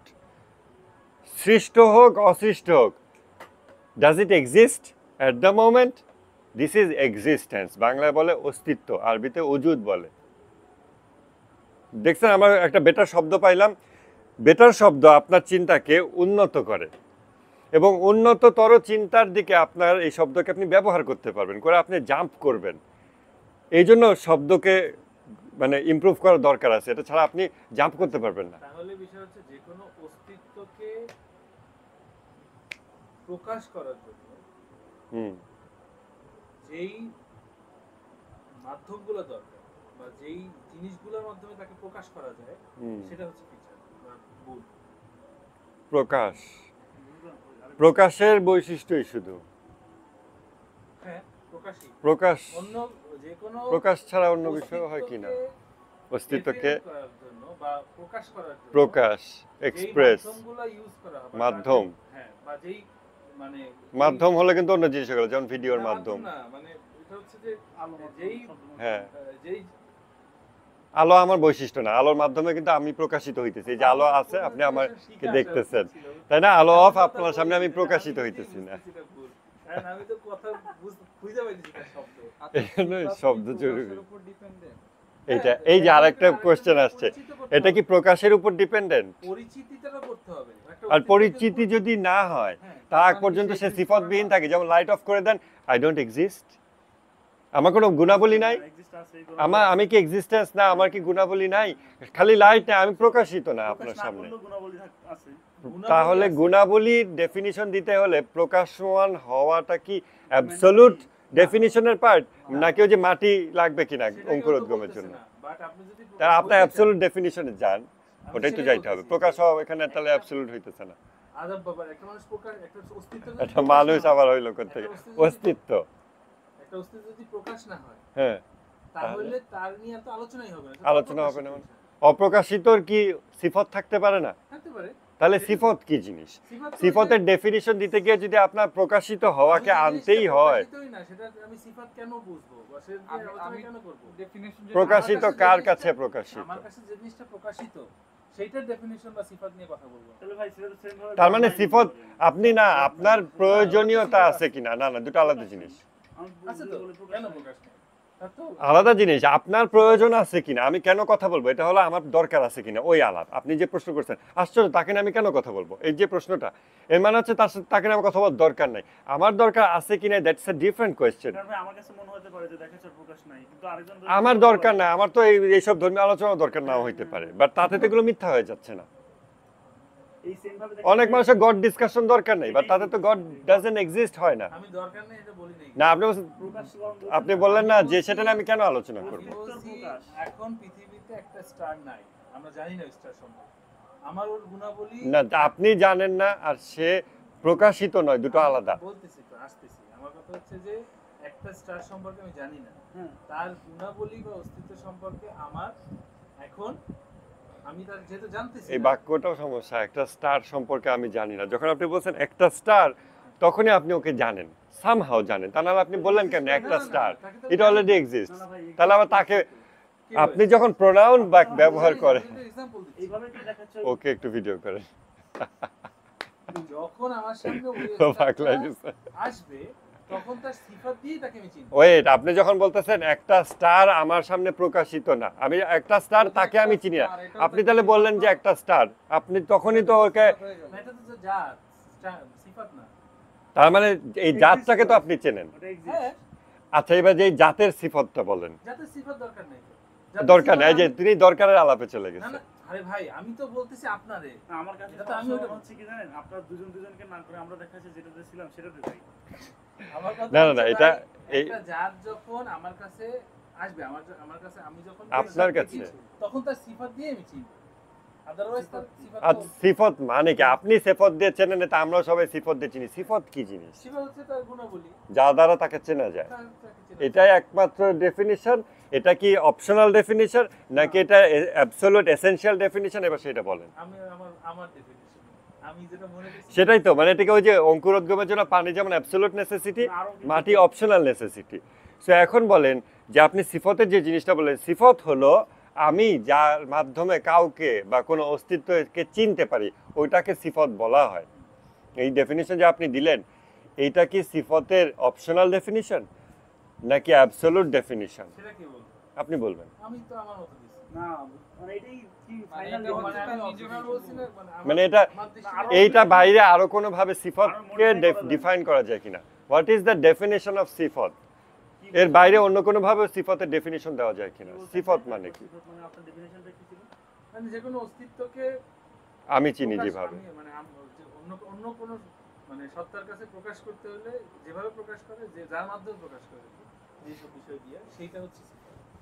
প্রকাশ সিফাত করতে হলে কি- কিছু সিফাত মাধ্যমে প্রকাশ করতে হবে। এরকম বলা যায় যে সিফাত হচ্ছে ফাংশনালিটি, আমি এই জিনিসটাকে বিং চিনবো অর যখন আমি হ্যাঁ, চিনতে বলেন পারি, কি কি functionality? তখন এটাকে আমি Functionality যা করতে পারে তারা সে চিনবো না। জনি ভাইয়ের আলাপটা যথেষ্ট আমি ডিপ ডাইভ করছি, আর বেশি ঢুকলে সবাই বাঘের মধ্যে দিয়ে খাঁচা ঢুকে যাবে। আমি এখন হ্যাঁ, আচ্ছা বলেন, আপনি প্রোগ্রামে একটু পজ থাকেন, ও বলুক আগে। বিবিএ তো একটু, ও চিন্তা তো একটু অগোছালো, একটু হেল্প করি। হ্যাঁ বলো। একটা এক্সিস্টেন্স, হ্যাঁ বলেন। হ্যাঁ রিসেন্ট নেপোটিজম একটা এক্সিস্টেন্সের ওই এক্সিস্টেন্স হয়ে উঠতে যেসব জিনিস লাগে, কি জিনিস? একটা এক্সিস্টেন্সের ওই এক্সিস্টেন্স হয়ে উঠতে যেসব জিনিসগুলো লাগে, ওইটাকেই আমরা হচ্ছে সিফত বলতেছি। ওটা কি তার জাত এর ব্যাপার ডেফিনিশন হইল না? জাত মানে তার মানুষ হইতে যা লাগে সেটা তার জাতের অংশ না, সেটা তো আর সিফাতের- For example- এক্সক্লুসিভ নাকি মিউচুয়ালি এক্সক্লুসিভ না, জাত এবং সিফাত জাত বলতে কি বোঝাচ্ছি? বলা তো না, না আগুনের এগুলো। জাত কাকে বলে? আচ্ছা আমার মাথায় একটা एग्जांपल আসছে। আমরা স্টার মানে তো বুঝি, তাই না? হ্যাঁ, নক্ষত্র জিনিসটা, এখন there are different kinds of star, যেমন সূর্য কিন্তু একটা স্টার, তারপরে হচ্ছে পালসারিস টাইপ অফ স্টার। ওকে, বুঝলাম। আর লাগবে না হ্যাঁ, উদাহরণ তো বলুন। এখন এই দুইটা জিনিসের মধ্যে কিন্তু একটা ফান্ডামেন্টাল জিনিস আছে, যেমন কি আছে এদের মধ্যে, কি এই পরে ফান্ডামেন্টাল জিনিস যে নাকি স্টার গঠনে Yes. Gas, hmm. বাট পালসারের যে ফাংশনালিটি বা পালসার যা যা করে, আমাদের সান কিন্তু সেম জিনিসটা করে না, বাট দুইজনের অ্যাকশন কিন্তু different, but they are still star. কারণ গ্যাস গ্যাস যদি এক্সিস্ট না করে, there will be no star. ওর ডেফিনিশন কি? এখন সূর্যর কিছু হলো, ফাংশনালিটি রাত হলো আছে, যেমন আমি বলি সূর্য হচ্ছে ওর কক্ষপথে ঘুরতে পারে, সূর্য লাইট এমিট করে, সেইটা হচ্ছে দুইটা functionality. On the other hand পালসারও লাইট এমিট করে, বাট পালসার কোনো কক্ষপথে ঘুরে না, পালসার নিজে নিজে একটা জায়গাতে ঘুরে। সো এই দুইটা হচ্ছে দুইটার ফাংশনালিটি, বাট এদের একটা ফান্ডামেন্টাল জায়গা আছে, সেটা হচ্ছে জাত। তো এখন আমি যদি স্টার চিনতে চাই, so আমার এদের এই যে ভিন্ন ভিন্ন ফাংশনালিটি বোঝার দরকার নাই, আমার বেসিক জিনিস জানতে হবে, সেটা হচ্ছে গ্যাস, তাই না? So আমি যদি সিফাত নাও জানি, আমি কিন্তু স্টার চিনতে পারতেছি, সো আমার সিফাত জানার প্রয়োজন নাই, বাট আমি এটা জানতে পারি যে সূর্য লাইট দেয়, এটা কিন্তু একটা functionality, but it's not a fundamental functionality. এইটার সাথে আমার একটু জাত আর সিফত দুইটা- কিন্তু সিফত কি তাইলে? সেটাই আমার তো। সিফাত হচ্ছে functionality, things it can do. যেমন আমি রাগ করতে পারি, এটা আমার সিফাত। আমি অভিমান করতে পারি, আমি Okay. খুশি হইতে পারি, ওকে। এগুলি আমি, this are the things I can do, এগুলি Okay. আমার সিফাত। আর জাত? এগুলো বাদ দিয়ে কি আপনার ডেফিনিশন জেনারেট করা পসিবল? পসিবল করেন দেখি। সেটা তো আমি জানি না, বাট পসিবল, কারণ আপনি বলছেন আমি জিজ্ঞাসা করছি। পসিবল, ডেফিনেটলি হবে। হ্যাঁ? বিকজ একজন মানুষ যদি এমন মানুষ আছে পৃথিবীতে সে রাগ করে না, এটা পসিবল। এমন মানুষ আছে সে হাসে না, এমন মানুষ আছে সে আনন্দ ফিল করে না, বাট সে কি তখন ইনসান থাকে না বা মানুষ থাকে না? থাকে তো। ওকে, আরো ডিপ ডাইভ করেন, ভালো হচ্ছে, বলেন।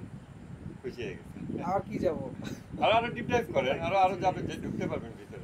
তো এই ফাংশনালিটি গুলো যদি একটা মানুষ না করে, বাট স্টিল সে হিউম্যান বিং থাকে, সো তখন কি থাকে? যেমন মাসুদ ভাই হিউম্যান বিং এর সব সিফত বাদ দেন একটা সব মানুষ। সিফত বাদ, কি কি সিফত? সে রাগ করতে পারে না, সে ইমাজিনেশন করতে পারে না, আর- যেমন যারা কোমাতে থাকে সে ইমাজিনেশন করতে পারে না, ওকে সে অভিমান করতে পারে না, ওকে তারপরে সে হচ্ছে- পাগল, সোজা কথা। সে ওকে প্রতিবন্ধী প্রতিবন্ধী হতে পারে। ওকে কেমন প্রতিবন্ধী এবার সেটা বলুন। প্রতিবন্ধীর মধ্যে শারীরিক, অনেক লেভেলের চূড়ান্ত প্রতিবন্ধী চূড়ান্ত প্রতিবন্ধী, যেমন মানসিক। যেমন আরে ধরেন ভাই, সে যারা paralyzed কোমায় stage। থাকে তাদের মোটামুটি প্যারালাইজ মানে সেটা আরে হয়তো আগে গুণ ছিল কোমায় ধরেন তোমার তো সর্বনিম্ন। না আপনার তাও তো সেটার মধ্যে একটা ঝামেলা আছে কি সে হয়তো আগে ফাংশনিং হিউম্যান বিং ছিল পরে কোমায় ঢুকছে কিন্তু একেবারে ফ্রম দ্য বিগিনিং জন্মের পর থেকেই প্রতিবন্ধী এরকম অটিস্টিক একটা হয় না, কথা। অটিস্টিক হয় না, হ্যাঁ জন্মের পর থেকে অটিস্টিক অটিস্টিক পোলাপান হয় না যাদের অটিস্টিকেরও তো সিফত আছে প্রাণ নাই। হ্যাঁ, অটিস্টিকের বিভিন্ন বৈশিষ্ট্য থাকে না ম্যাথ ভালো পারে বা মানে ইয়ে করে কোনো একদিকে এক দিশা হয় অটিস্টিক তো প্রতিবন্ধী একটা ডেফিনিশন দেন জন্মের পর থেকে প্রতিবন্ধী কিন্তু স্টিল মানুষ বাট কোনো সিফত নাই মানে যে কোনো সিফত নাই, ও তো মরা মানুষই তো। তার প্রাণ নাই, প্রাণ মরা মানুষের তো প্রাণ কোনো কি সিফত সিফত? নাই, but that is also human being. প্রাণ কি সিফত প্রাণ কি? প্রাণ তো যা। প্রাণ জাতের অংশ এর একটা বিষয় আমি বলি, গাছের বীজের কথা বললেন না, গাছের বীজ কিন্তু পানি সিফত না, জাত না, মানে এসেনশিয়াল। কারণ অনেক বীজ আছে যেগুলো ছাদের উপরে হয়, বা না ও পানি এসেনশিয়াল ও বাতাস থেকে পানি বাতাস নেয় থেকে তো পানি নিতে পারে। ওরা বাতাস এসেনশিয়াল। না বাতাসের বাতাস থেকে আর্দ্রতা পানি থেকে নিচ্ছে। নেয় বাতাস ও থেকে ও পানি ছাড়া সম্ভবই না কমপ্লিটলি মানে ড্রাই এনভায়রনমেন্টে Life কোনো কখনো পানি ছাড়া ফাংশন করতে পারবে না। আল্লাহ বলছেন না করেন আমি জীবন্ত সবকিছুকে পানি থেকে সৃষ্টি করলাম ড্যাম সেই লাগছে কথাটা না বিজ্ঞানটা কি? যেহেতু বিজ্ঞানের সাথে মিলে গেছে তো এখন আমরা জাত এবং সিফতের বিষয়ে এই যে বিভিন্ন ব্রেন স্টর্মিং করলাম এই ব্রেন স্টর্মিং গুলো করার ফলে আমরা দেখলাম যে আমাদের থিঙ্কিং প্রসেস অনেক দুর্বল আছে এখনো যেটা মাওলা আলীর একটা বাক্যকেই ধারণ করতে পারে না পৌঁছাইতে পারে মাওলা আলী যেটাকে বলতেছেন যে সকল সাধারণ মানুষ সবাই এই ডিসিশনেই আসবে যদি সে একটু বুদ্ধিমান হয় বুদ্ধি খাটায় উনি যে- আকলমান যে মানুষ হয় লেয়ারে কথা বলছে এটা হচ্ছে হিউম্যান বিং এর স্ট্যান্ডার্ড অবস্থা। না না অমুসলিম হইলেও অমুসলিম হইলেও আমরা সেটাতেও নাই হিউম্যান বিং এর স্ট্যান্ডার্ড অবস্থা, আর আমরা তাহলে কোথায় আছি? আমরা তো মানে নিকৃষ্ট অবস্থায় আছি। ইভেন এই জিনিসপত্রগুলো আমি গ্যারান্টি দিয়ে বলতে পারি যে যে এই প্রথম যে কথাগুলি এগুলি বাংলাদেশের টপ লেভেলের স্কলারদের দিলে এক্সপ্লেইন করতে পারবে না ওরা, কজ ওরা আল্লাহকে চিনছে সিফত দিয়ে। মানে আলেমদের কাছেও নেন গড লেভেল থিংক খুব করতে কম পারবে না। আলেম হয়তো পারবে কারণ না। ফিলোসফিক্যাল ব্যাপার আর কি এনিওয়ে তারপর এটা আমরা আরেকটু এটা মিউট রাখি এই পাশটা ওকে তারপর আমরা আরেকটু পড়ি এটা আর ওটা সলিউশন হবে না, সিফাত কি? সিফত কি না ট্রান্সফরমেশন করব না তো, তাহলে তো মুখস্থ হয়ে যাবে। মানে এই যে সমস্যা হলো যখন নাহাজুল বালাগা পড়ে বা ইমামদের কথা পড়ে এটা এরকম মুখস্থ করে কিন্তু তখনও ব্রেন খাটায় না যার ফলে সে নলেজ জেনারেট করতে পারে না নলেজ জেনারেট করতে না পারলে সে ইমামের সৈনিক হইতে পারে না কারণ ইমামের সৈনিক গোটা বিশ্ববাসীর মধ্যে আলোড়ন সৃষ্টি করে ইমামের জন্য ক্ষেত্র প্রস্তুত করে দেবে আর এমন না যে ইমাম যা দেবে আমি শুধু ওটা হাত পেতে নেবো আর ওটা নিয়ে আমি চলবো আমি ক্রিয়েট করবো ইমাম দিছে কেন আমার কাছে আমি কি একটা ব্ল্যাক হোল খালি খায় ফেলাই আমি প্রডিউস করবো নলেজ এবং ইমামরা বলছেন তো যে পরবর্তী জামানার মানুষরা কোরআনের এমন কিছু বুঝবে এমন স্তরে কোরআনকে বুঝবে যেটা পূর্ববর্তী জামানা বুঝতে পারে নাই কোরআনের জ্ঞান সময়ের সাথে সাথে হিউম্যান সিভিলাইজেশন ইমপ্রুভ করবে নলেজ ইমপ্রুভ করতে থাকবে এটা শিয়া ধারাতে এটা বিলিভ করে এবং এটা বলে হয় সুন্নি ধারাতে বলে যে শুধু সাহাবীরা বেস্ট ওই যে সাহাবী তাবে তাবেইন এই তিনটা জেনারেশন কোরআনকে বেস্ট বুঝছে নবীর সঙ্গীরা তারপরের জেনারেশন তার থেকে একটু কম বুঝছে তারপর জেনারেশন কম বুঝছে এরপরে আমাদের আর কোনোদিন ওই লেভেল যাওয়া পসিবল না সো নলেজ কমতে কমতে শেষের দিকে যাইতেছে মানে ডাউনওয়ার্ড কার্ভ এটা হচ্ছে তাদের যদিও ডাউনওয়ার্ড কার্ভ হইলে পরে ওই রকম একটা পপুলেশনকে নিয়ে ইমাম মাহদী আবার কেমনি কি করবেন লাইক সুপারম্যান ম্যাজিক্যাল সামথিং তখন ওই ধরনের একটা বিলিফ চলে আসে কিন্তু আমি একটা মিনিট একটু ফোন রিসিভ করি হ্যাঁ আপনারা আলাপটা একটু কন্টিনিউ করেন এই শিয়া এবং সুন্নি দুটো ডিফারেন্স এটা একটু আলাপ করেন আমি একটা মিনিট তো ঘুম নিয়ে কন্টিনিউ করতে মন চাচ্ছে, তুই কি মিউট করে দিল নাকি? ব্লু লাইট চলে রানিং আছে আমরা তো এইখানে এসে সুন্দর পডকাস্ট করতে পারবো, খালি আরেকটা বয়া লাগবে। ওই তো বয়াতে দুইটাই এই যে সামনে। 3-4টা যারা আমরা কথা বলবো সবার এখানে একটা লাগানো থাকবে। ওইটা মাঝখানে রাখলেই হয়, ওটা দূর থেকে ক্যাচ করে। কাজ করে ওই যে মাসুদ ভাইয়ের শিবলিঙ্গটা আনলো। ভিডিও কি পজ দিয়েছেন? Nope. সব আচ্ছা দাদা এমনি তো ভিডিওর অবস্থা জায়গার অভাব নেই। কত জি ভাই? 256 তো ফকিরে পুরো 256 এ 10,000 টাকার ফোন। তাহলে আমরা কোন জায়গায় ছিলাম?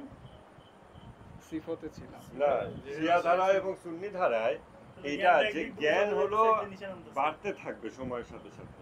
এই তো হওয়ার কথা আশা হ্যাঁ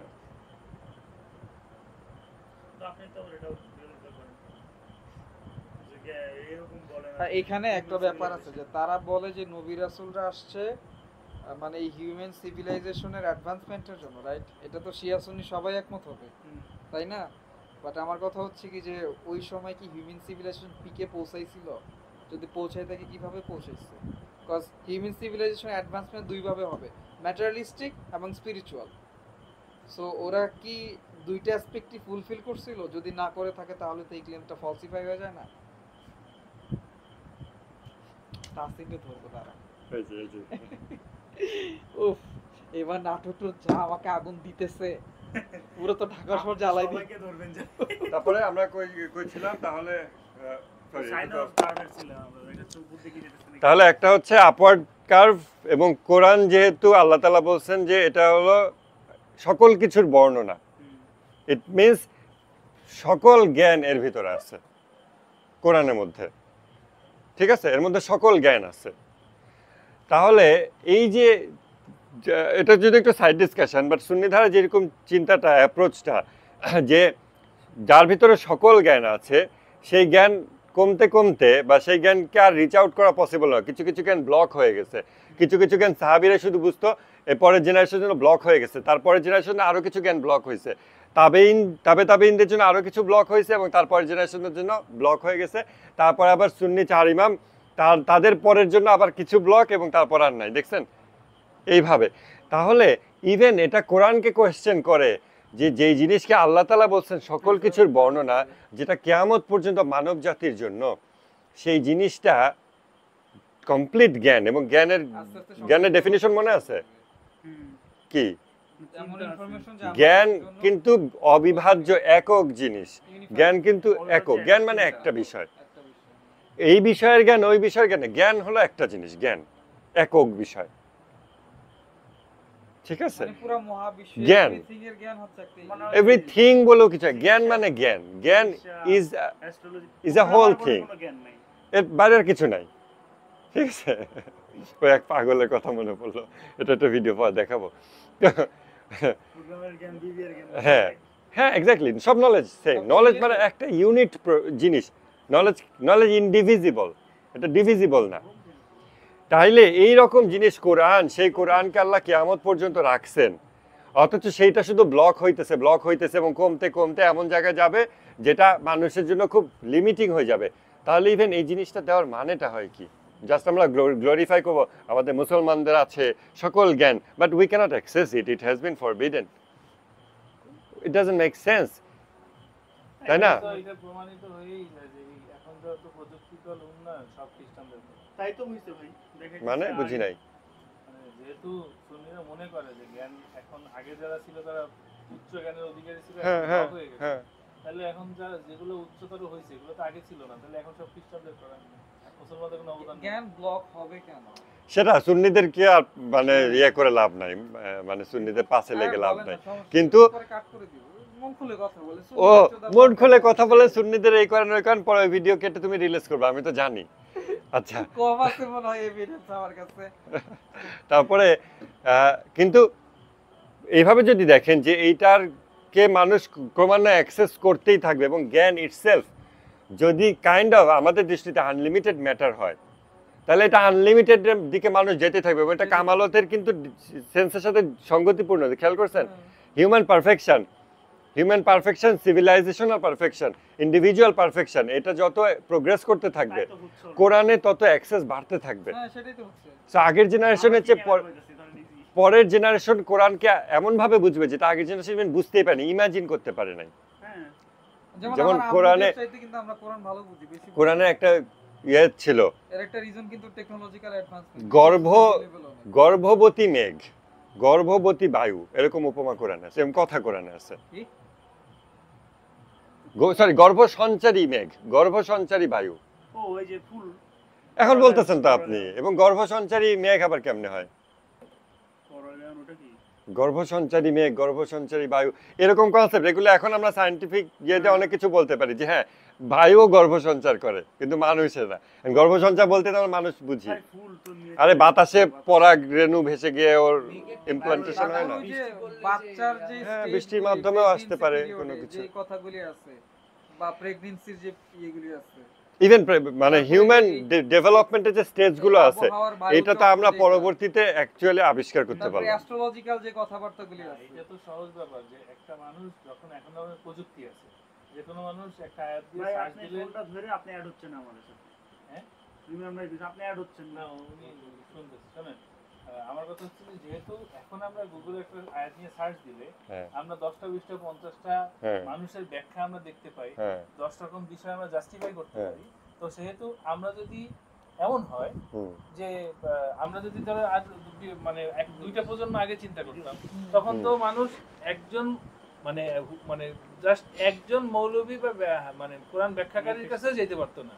হুম। তো দ্বিতীয় জনের কাছে যাওয়া তো পরের ব্যাপার। তো সে কিভাবে বর্তমানে এত রিসার্চের মাধ্যমে একটা মানুষ যে জ্ঞান অর্জন করতে পারে তার থেকে বেটার হইতে পারে জি, ভাই। Accessibility Right. যখন ঘোড়ায় চড়ে মানুষ দূরে দূরে যে হাদিস সঞ্চয় করতো, এখন বিমানে যাইয়া এক দুপুরের মধ্যে সব জায়গায় ঘোরা যায়, সেটা কি হবে? তবে এখানে আরেকটা ইয়ে আছে, সেটা হচ্ছে যে তারা ছিলেন শ্রেষ্ঠ মানব, এই যে একটা কনসেপ্ট, এটা কিন্তু আবার ডিফারেন্ট আলোচনা। শ্রেষ্ঠ মানব কি তার কি মহামানব ছিলেন? না, না, তারা শ্রেষ্ঠ। বাতাসে ঘুরতো এরকম? না, শ্রেষ্ঠ মানে ইমানের দিক থেকে, in terms of sincerity better হইতে পারে, পরের জেনারেশন সিনসিয়ারিটি কম হইতে পারে, এটা আলাদা এটার ব্যাপার, সাথে তো ওটা আলাদা জিনিস, আমি বললাম তো। হ্যাঁ। তো এই দুটো অনেক সময় অনেক সময় মানুষ ইন্টারচেঞ্জেবলি কথা বলে, যে আমাদের এখনকার মানুষরা সাহাবীদের পায়ের নখের যোগ্য না, এভাবে যখন বলে, সেটা হলো ইন টার্মস অফ সিনসিয়ারিটি হতেই পারে, না, সেটা আমলের দিক থেকে হইতে পারে, সিনসিয়ারিটি, হ্যাঁ, এখলাস, ইমানের দিক থেকে হইতে পারে, ইমানের দিক, সেটা হইতে পারে, ঠিক আছে। But in terms of knowledge, in হ্যাঁ, টার্মস অফ হ্যাঁ, অ্যাক্সেসিং নলেজ, right. এটা বলা যাবে না যে ফিউচার লেটার জেনারেশন কখনোই আর ওই লেভেল নলেজ পাবে না। They had the utmost knowledge and we have the least knowledge and we are going down some spiral, এটা বলা যাবে আচ্ছা, না। ঈমান তো ইন্টেলেকচুয়াল জিনিস, সো তাদের ইন্টেলেকচুয়াল আন্ডারস্ট্যান্ডিং, ইমান ইন্টেলেকচুয়াল জিনিস বলা যাবে না, না। আচ্ছা, বেশি পেঁচান না, পরে ওটা নিয়ে আমরা কথা বলবো। আমরা এখন এখানে একটু আগাই, আমরা শুধু তাওহীদ সিফাতের ব্যাপারটাতেই থাকি। আল্লাহর উপাসনা সর্বসূচনা হলো তাকে চেনা, আর তার পরিচিতির মূল হলো তার তাওহীদ, আর তার তাওহীদের মূল কথা হলো তার থেকে সকল সিফতকে নাকচ করা। আমরা এখান থেকে কত জায়গায় ডিপ ডাইভ করলাম, সিফত কি জিনিস আমরা ডেফিনিশন আমি জেনারেট মনে করার হয় চেষ্টা এটাকে করলাম। একটু শর্টলি বলি, সেটা হলো তাওহীদ হুম। আর সিফাত, জাত আর সিফাত। গানটা কি ছাড়ছে?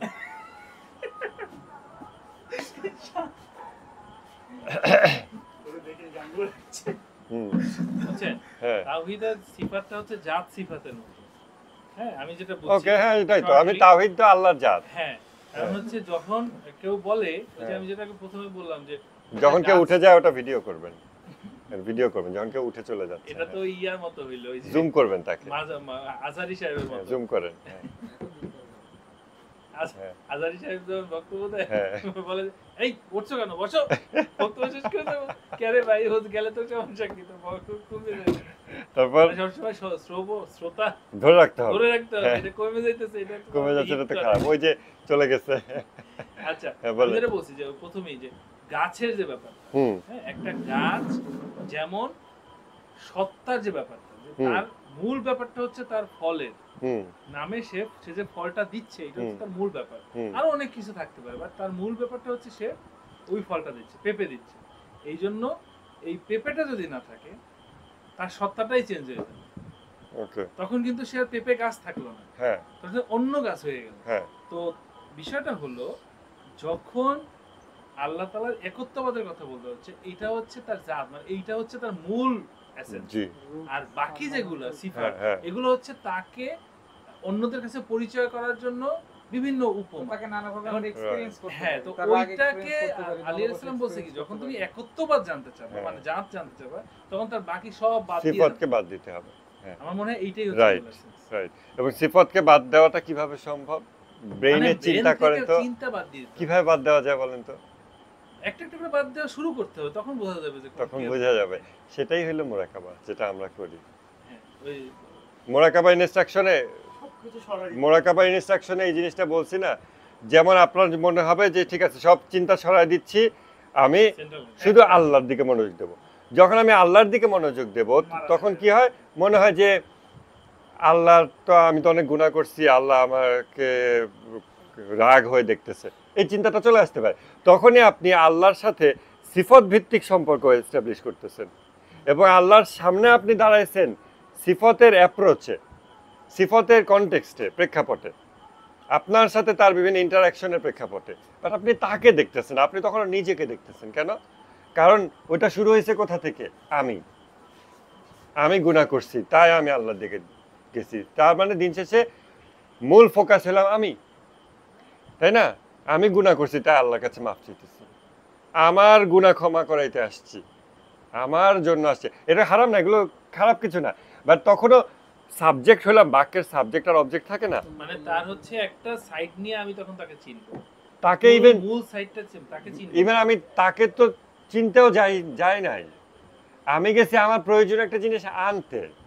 না, কিন্তু যখন আমরা- ক্ষমা চাইতে গেছি তখন আমি আমার প্রয়োজনীয় বিষয় আনতে গেছি, তখন কিন্তু আমি তাকে জানতে চাই। এই যে মাওলা বলতেছেন যে তাকে চেনার মূল, যে তার পরিচিতির মূল হলো তার একত্ববাদ। আমি তার পরিচিতি কেন লাভ করতে চাইবো? কে আল্লাহর পরিচিতি লাভ করতে চায়? যে চায়, যদি চায়, কে চায়? যে চায়, যখন যে চায়। কেউ যদি চায়, যদি কেউ না চায় তাহলে কে সেও চায়? একটা সিফাত নিয়ে বসে থাকুক।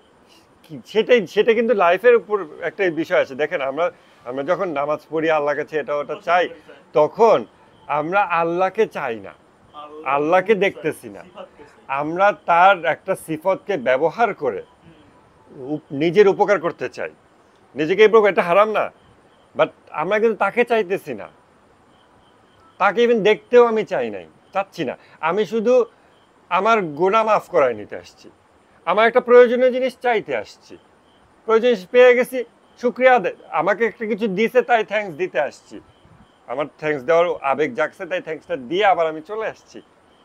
আমি এবার তার জন্য যাইনি, তাকে চিনতে যাচ্ছি না। আমার যা কিছু তার সাথে ইন্টারাকশন হইতেছে সব কিছু আমার জন্য, আমি কেন্দ্রিক। ওই যে ডক্টর ফারুক সেকালেশ্বরের ওই একটা লেকচার তুমি দেখছিলা ইমাম খোমেনির এর উপরে, ইমরান ভাই, আরে ইমাম খোমেনির কিসের উপর যেন ফারুক সেকালেশ্বরের একটা লেকচার সিরিজ রোজার মধ্যে, তাওহীদ নাকি না কিসের উপর ইমাম খোমেনির লেকচার একটা সিরিজ করলো, সেইখানে উনি এই জিনিসটা বলছেন। তুমি আমি তো দেখিনি, তুমি বললা আমাকে, সেটা হইলো যে সাবজেক্ট বাদ দিয়ে দাও, সেন্টেন্স থেকে সাবজেক্টটা রিমুভ করো। এই যে একটা কথা, তোমার বাক্য থেকে সাবজেক্টটা রিমুভ করে দাও, সকল সাবজেক্ট রিমুভ করো, তুমি আল্লাহ ছাড়া আর কিছু দেখবা না। তখন এই একটা সহজ সূত্র না, এটা বলছেন না ফারুক সেকালেশ্বর ইমাম খোমেনির ফিলোসফি ব্যাখ্যা করতে গিয়ে আর কি, তাই না? যদি আমি ভুল না হয়। হ্যাঁ, একত্ববাদের যেই মানে এসেন্স, এটা বুঝতে গেলে উনি বলতেছে যে যদি এইটা আমরা কম্প্রিহেন্স করতে পারি না, তো হ্যাঁ, তো সর্বোচ্চ যদি আমরা কম্প্রিহেন্স করতে চাই তাহলে সাবজেক্ট বাদ দিই। সাবজেক্ট বাদ দিয়ে দাও। সাবজেক্ট বাদ দিয়ে দেওয়ার পরে দেখো তুমি বুঝতে পারো না। হ্যাঁ, এখন নি- এটা যদি তুমি বুঝতে পারো যে আচ্ছা কি, তখন উনি বলছে দেখো তার মানে তুমি যা কিছু এই দেখবে, মাইকটা দেন এদিকে। সবকিছুই আল্লাহ, সবকিছুর নির্ভরশীলতা কমপ্লিটলি ডিপেন্ডেন্স আল্লাহ। এটাই হচ্ছে হুম, তার হচ্ছে এটা তো এক্সেলেন্ট লেভেলের একটা কথা, সাবজেক্ট বাদ দিয়ে সেন্টেন্সের মধ্যে থেকে সাবজেক্ট রিমুভ করে দাও। সাবজেক্ট রিমুভ করে দাও। এরপরে যখন তুমি এভাবে সাবজেক্ট একদিন কথা বলেন দেখি, একদিন চিন্তা করেন দেখি। খাচ্ছি যাচ্ছি, হ্যাঁ, আপনি সাবজেক্ট বাদ দিতে পারবেন না, কারণ যখন আপনি আপনার মধ্যে থেকে আমি জিনিসটা সরায় ফেলবেন তখন আপনি বুঝতে পারবেন যে অ্যাকচুয়ালি আপনি কে। আর যখন আপনি আমি চলে আসবে তখন আপনার বিভিন্ন চাহিদা আপনার সাথে সম্পৃক্ত হয়ে যাবে। আপনি এটা চাই, আমি ওটা চাই। তখন আর আপনি- নিজের জাতও চেনা যাবে না। হ্যাঁ, এটা নিচে ওই জাত যে চেনা যাবে আছে না। না, ওই কি যেন আধ্যাত্মিক সফর, ওই বইটার মধ্যে তো এই ধরনের কথাবার্তা আছে যে মানে সে দেখতেছে যে মানে চারিদিকে আল্লাহকে দেখতেছে এমন কথা আছে, আবার দেখতেছে নিজের থেকে নিজে মানে আলাদা হয়ে গেছে। বিষয়টা এরকম হ্যাঁ, দেখা ওইটা- না, বিষয়টা হচ্ছে আপনার হ্যাঁ এক্সপিরিয়েন্স বলতে ওইখানে যে বক্তব্যটা আছে বলতেছে আপনি বুঝতে পারবেন যে এইগুলো আমি যেভাবে জিনিসগুলো দেখি এগুলো কোনো কিছুই সেরকম জিনিস না, এগুলো ডিপেন্ডেন্ট করে কিছুর উপরে, কিন্তু সেটা আপনি কম্প্রিহেন্স করতে পারবেন না, ওই লেভেলটা আমরা অর্জন করতে পারবো না, কিন্তু আপনি বুঝতে পারবেন যে এইগুলো আসলে এইগুলো না। আমি যে পেপে বলি এটা পেপে না, এইটাই, যেমন হযরত রবীন্দ্রনাথ বলেছেন যে তুমি মোর পাওনাই পরিচয়, তুমি যারে জানো সে যে কেহ নয়, কেহ নয়। তাহলে আমি যে না জানি না যে ওই তুমি যারে জানো সে যে কেহ নয়। হযরত রবীন্দ্রনাথ আবার ইয়ে করে দেন না ফেসবুকে দিয়ে। যেটা বলছিলাম। রাহিমা হাফিজাউল্লাহ, এখন তো রাহিমাউল্লাহ হবে নাকি? যাই হোক, তাহলে ওই যে তুমি যারে জানো সে যে কেহ নয়, কেহ নয়, তুমি মোর পাওনাই পরিচয়। বাংলা ভাষায় লেখে যদি লিখে যে আল্লাহর পরিচয়, দেখা যাবে সবাই লাউর পরে নিচে বলেছেন রবীন্দ্রনাথ হাফিজাহুল্লাহ। আমি যে বলছিলাম না, না, রবীন্দ্রনাথ একত্ববাদী ছিল, তাওহীদবাদী ছিল, কারণ আমরা জীবনে কখনোই সাবজেক্ট ছাড়া বাক্য বলতে পারি না। ইভেন চিন্তা করতে পারি না সাবজেক্ট ছাড়া। ইংরেজিতে এই জন্য একটা কথা আছে যে সাবজেক্ট আর ভার্ব ছাড়া কোনোদিনও বাক্য হয় না। যে কোনো ল্যাঙ্গুয়েজেই তো, সাবজেক্ট আর ভার্ব ছাড়া কোনো বাক্য, ইভেন অবজেক্ট ছাড়া হয়, অবজেক্ট ছাড়া। কিন্তু সাবজেক্ট ভার্ব ছাড়া হয় না। আপনি প্রথমে সাবজেক্ট বাদ দিবেন, এবার খাচ্ছে যদি বলো সেখানে একটা আমি মানে খাচ্ছি। ওই যে এই কি বলে এটা আমি উচ্চ সাবজেক্ট আমি হয়ে খাচ্ছি, যাচ্ছে, ও আমি খাচ্ছে। আমাকেই বুঝাচ্ছি। এটা একজন বানাইছে, এটা একজনের জিনিস। ওই লেখছেন উনি কয়টা বাক্য বলছিল, সেটা হচ্ছে যেটা হচ্ছে আজুল্লাহ খমিনি, এটা আলী রাদিয়াল্লাহু তাআলা নাহজুল বালাগা থেকে, যেখানে উনি বলছে দেখো এখানে সাবজেক্ট নেই, আমার বাক্যগুলো মনে পড়তেছে না, কিন্তু এরকম লেভেলের বাক্য আমি চিন্তা করছি আমার এটা শোনা উচিত না, কারণ আমি এটা আর ইয়ে করতে পারবো না। কারণ উনি যখন বলছে যে ভাই মাইকও দিক দেন, এগুলোকে মাইকে দেখবা বা এগুলোকে দেখবা, যখন তুমি এটা বুঝতে পারবে আসলে এগুলো এরকম না, তখন তুমি মনে করতে পারবে যে তুমি কিছুটা মানে কিছুটা ভালো লেভেলে আসছো। মানে একটা পর্দা উন্মোচন হবে, একটা পর্দা উন্মোচন হবে আর কি, মানুষ পর্দায় তুমি হাকিকতের একটা স্তরে পৌঁছাবে, মানে রিয়েলিটি দেখতে পাবে। তার আগ পর্যন্ত সে যা দেখতেছে এটা রিয়েল না, এই জিনিসটা মাওলা এখানে বলছেন। দেখেন আমাদের রিয়েলিটি আন্ডারস্ট্যান্ডিং তো এই জন্য ওই যে আমরা অনেকে বলি না, হ্যাঁ। এই যে এইটাতে উনি কি ব্যাখ্যা করছে, এটাতে উনি ব্যাখ্যা করছে যে আমরা অনেক সময় বলি না যে এই যে খারাপ হচ্ছে, খারাপ, তাহলে ভালো জিনিস আল্লাহ সৃষ্টি করলে খারাপ জিনিসও আল্লাহ তাআলার করা, হ্যাঁ, তখন আপনি বুঝতে পারবেন আসলে এগুলোর কোনো কিছু খারাপই না, ভালো খারাপ কিছুই নাই, এগুলো সবই মানে এগুলো আপনি যখন আমি চলে আসছি নিজের ভেতরে তখন ভালো খারাপ হয়ে গেছে। আমি যখন আপনার ভেতরে আসে তখন আপনি কোনো একটা কিছু যখন চান না, তখন ওইটা কি হয় আপনার কাছে মনে হয় আমি সঠিক বিচার পাইনি, আমি এইটা পাইনি, আমি ওইটা পাইনি, ঠিক আছে, তখন আপনি কি করেন ভালো খারাপ এটার মধ্যে চলে আসে। Feels like satisfied. কিন্তু যখন আপনার ভেতরে আমি জিনিসটা চলে যায় এবং আপনি যখন এই জিনিসগুলোকে দেখতে পান এইগুলো আর এইগুলো না, তখন আর ওই জিনিসটা এক্সিস্ট করে না, আপনি একটা পর্দা বের করে দিলেন। তো ভালো মন্দের যে কনসেপ্ট, ওই কনসেপ্টটার একটা লেয়ার পর্যন্ত একটা স্তরে আছে, ওই স্তরের উপরে উঠলে ভালো মন্দের কনসেপ্ট আর এরকমই থাকেই না, এক্সিস্ট করে না, কারণ ডেফিনিশনই চেঞ্জ হয়ে যায়। এই জন্য ওই বক্তব্যে অথবা মাসুদ বা বড় খালু আমাকে একটা কথা বলছিলেন, বড় খালু একটা বিষয় বোঝাইতে গিয়ে বলছিলেন যে কার কিছু একটা জিনিস চুরি হয়েছে, তারপরে সে অনেকক্ষণ চুপ করে আছে, সে তারপরে চুপ করে থাকার পরে বলতেছে ওই জিনিসটা আসলে আমার না, মানে ওনার বাড়ির ওনার ওয়াইফের গয়না বা টাকা পয়সা জিনিস চুরি হয়ে গেছে, তো বলতেছে যে ওই জিনিসটা আসলে আমার হকেই নাই, ওটা ভালো খারাপ দূরের ব্যাপার, উনি এমন পর্যায়ে চলে গেছে যে ওইটা আমার হকের জিনিস না, তো ওইটা আমি জোর করে ধরেও রাখতে পারবো না। বুঝতে পারছেন, মানে আমি হয়তো কনসেপ্টটাকে এভাবে বুঝাইতে পারতেছি না, এই জায়গা থেকে খালু এটা বুঝাচ্ছিলেন যে যখন তুমি খুবই হাই রেলমে চলে যাবা তখন তোমার কাছ থেকে কোনো কিছু চুরি হয়ে গেল বা কোনো কিছু এটা তুমি বিচার চাচ্ছ, এটা চাচ্ছ, হ্যান ত্যান হাবিজাবি চাচ্ছ, তখন তোমার কাছে এগুলো আর এক্সিস্ট করবে না, তখন তোমার কাছে মনে হবে এটা আমারই না, এটা চলে গেলেই কি আর থাকলেই কি। বুঝতে কারণ পারছেন? আমি সব যতক্ষণ আছে তখন এই তখন- কনসেপ্ট গুলো থাকে। যদি আপনার মধ্যে আমি না থাকি তখন আপনি কি করে বলবেন ওইটা আমার? হ্যাঁ, আপনার তো আমিই নাই, তখন ওইটা এক্সিস্টই করে না, কারণ আপনি নিজেই এক্সিস্ট করেন, তখন ওই কার কোয়েশ্চেনও নাই। কোশ্চেনও নেই। ওই পর্যায়ে যখন চলে যান তখন কারণ যে সাবজেক্টিভ যে আন্ডারস্ট্যান্ডিং এটা তো তার ভিতরেই নাই।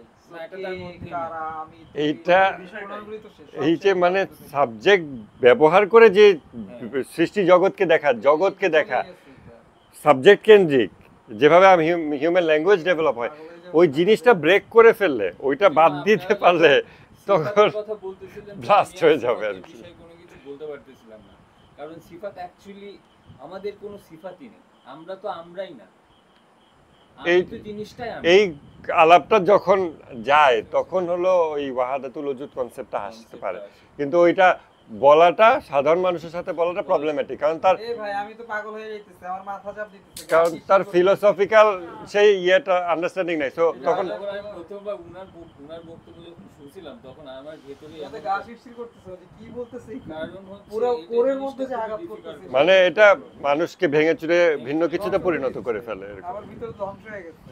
এখন আমরা বাকিটুকু অল্প একটু পড়ি, ওই পর্যন্ত আর কি। যাই হোক, যখন আপনি মানে উনি এই কথা বলছেন যখন ক্যামেরা দিক ঘোরান, ক্যামেরা বাঁকা হয়েছে কেন? এই আন্ডারস্ট্যান্ডিং না থাকলে তো নামাজই হবে না। হ্যাঁ, হ্যাঁ, কিন্তু ওটা খুব কঠিন বিষয় ভাই। এই আন্ডারস্ট্যান্ডিং হওয়ার জন্য আপনাকে বলতেছে যে প্র্যাকটিক্যাল ইবাদতের পরিমাণটা বাড়ালে তারপরে ধীরে ধীরে জ্ঞান অর্জনের পাশাপাশি, এই জন্য ওই যে দান করা ইত্যাদি, শিক্ষা এবং আমল করা। হ্যাঁ শিক্ষা আমল এবং করা, আমল করা। তাছাড়া ওই কনসেপ্টটা আপনি পৌঁছাতে পারবেন না। এখন কিছুটা মানে মনে হইতেছে কিছু একটা ভাইব পাচ্ছে যে আলী আলাইহিস সালামের নামাজ ওই লেভেলে কিভাবে যেত, হ্যাঁ, কেন উনি যে যেত। ক্ষেত্রে, কেন উনি যখন বুঝতে পারতেন আমি না, আমি মানে আপনি যখন আপনি I don't exist. I don't exist, আমি আরেকজন এক্সিস্ট, আমি আরেক মানে আমি আসলে আমি না, এবং আমার ভেতরে যা আছে তাও আমার না। এরপর আমাকে উনি যেটা বলছে আমি যেটা করতেওছি না, মানে আপনি শুধু বারবার আপনার নিজের যে জায়গাগুলো আছে সেগুলো ভেঙে ফেলতেছেন, যে আপনাকে যেটা বলা হয়েছে আপনি করতেছেন। আপনার যতটুকু আমি আসা উচিত, এটা আসা উচিত মানে প্রার্থনা, ভালো লেভেল জিনিসগুলো থেকে।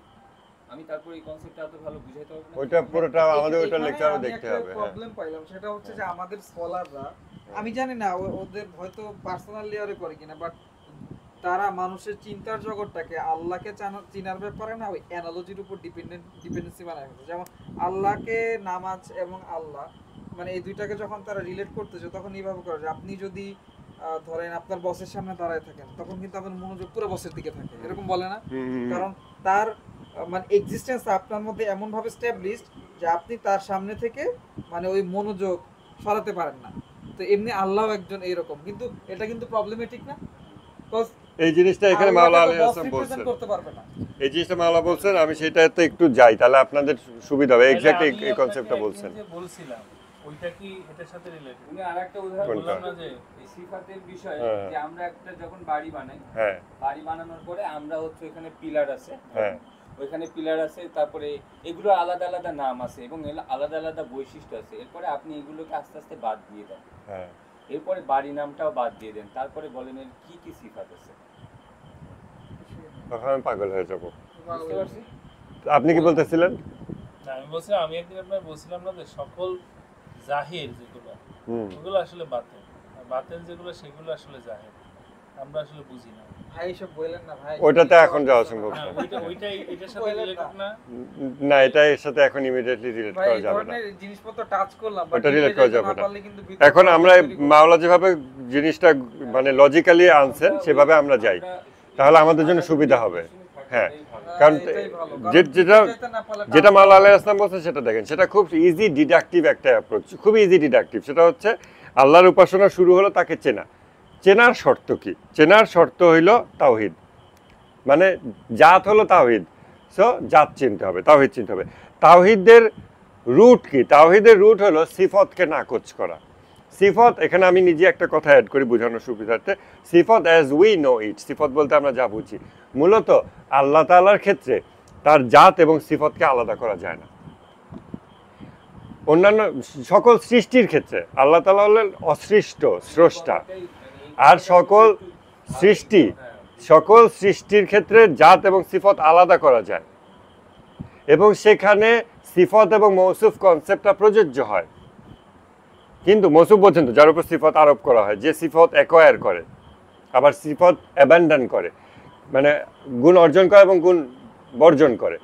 কিন্তু যিনি অসৃষ্ট স্রষ্টা, তিনি কোনো গুণ অর্জন করবেন এটা সম্ভব না। কোথা থেকে তিনি অর্জন করবেন?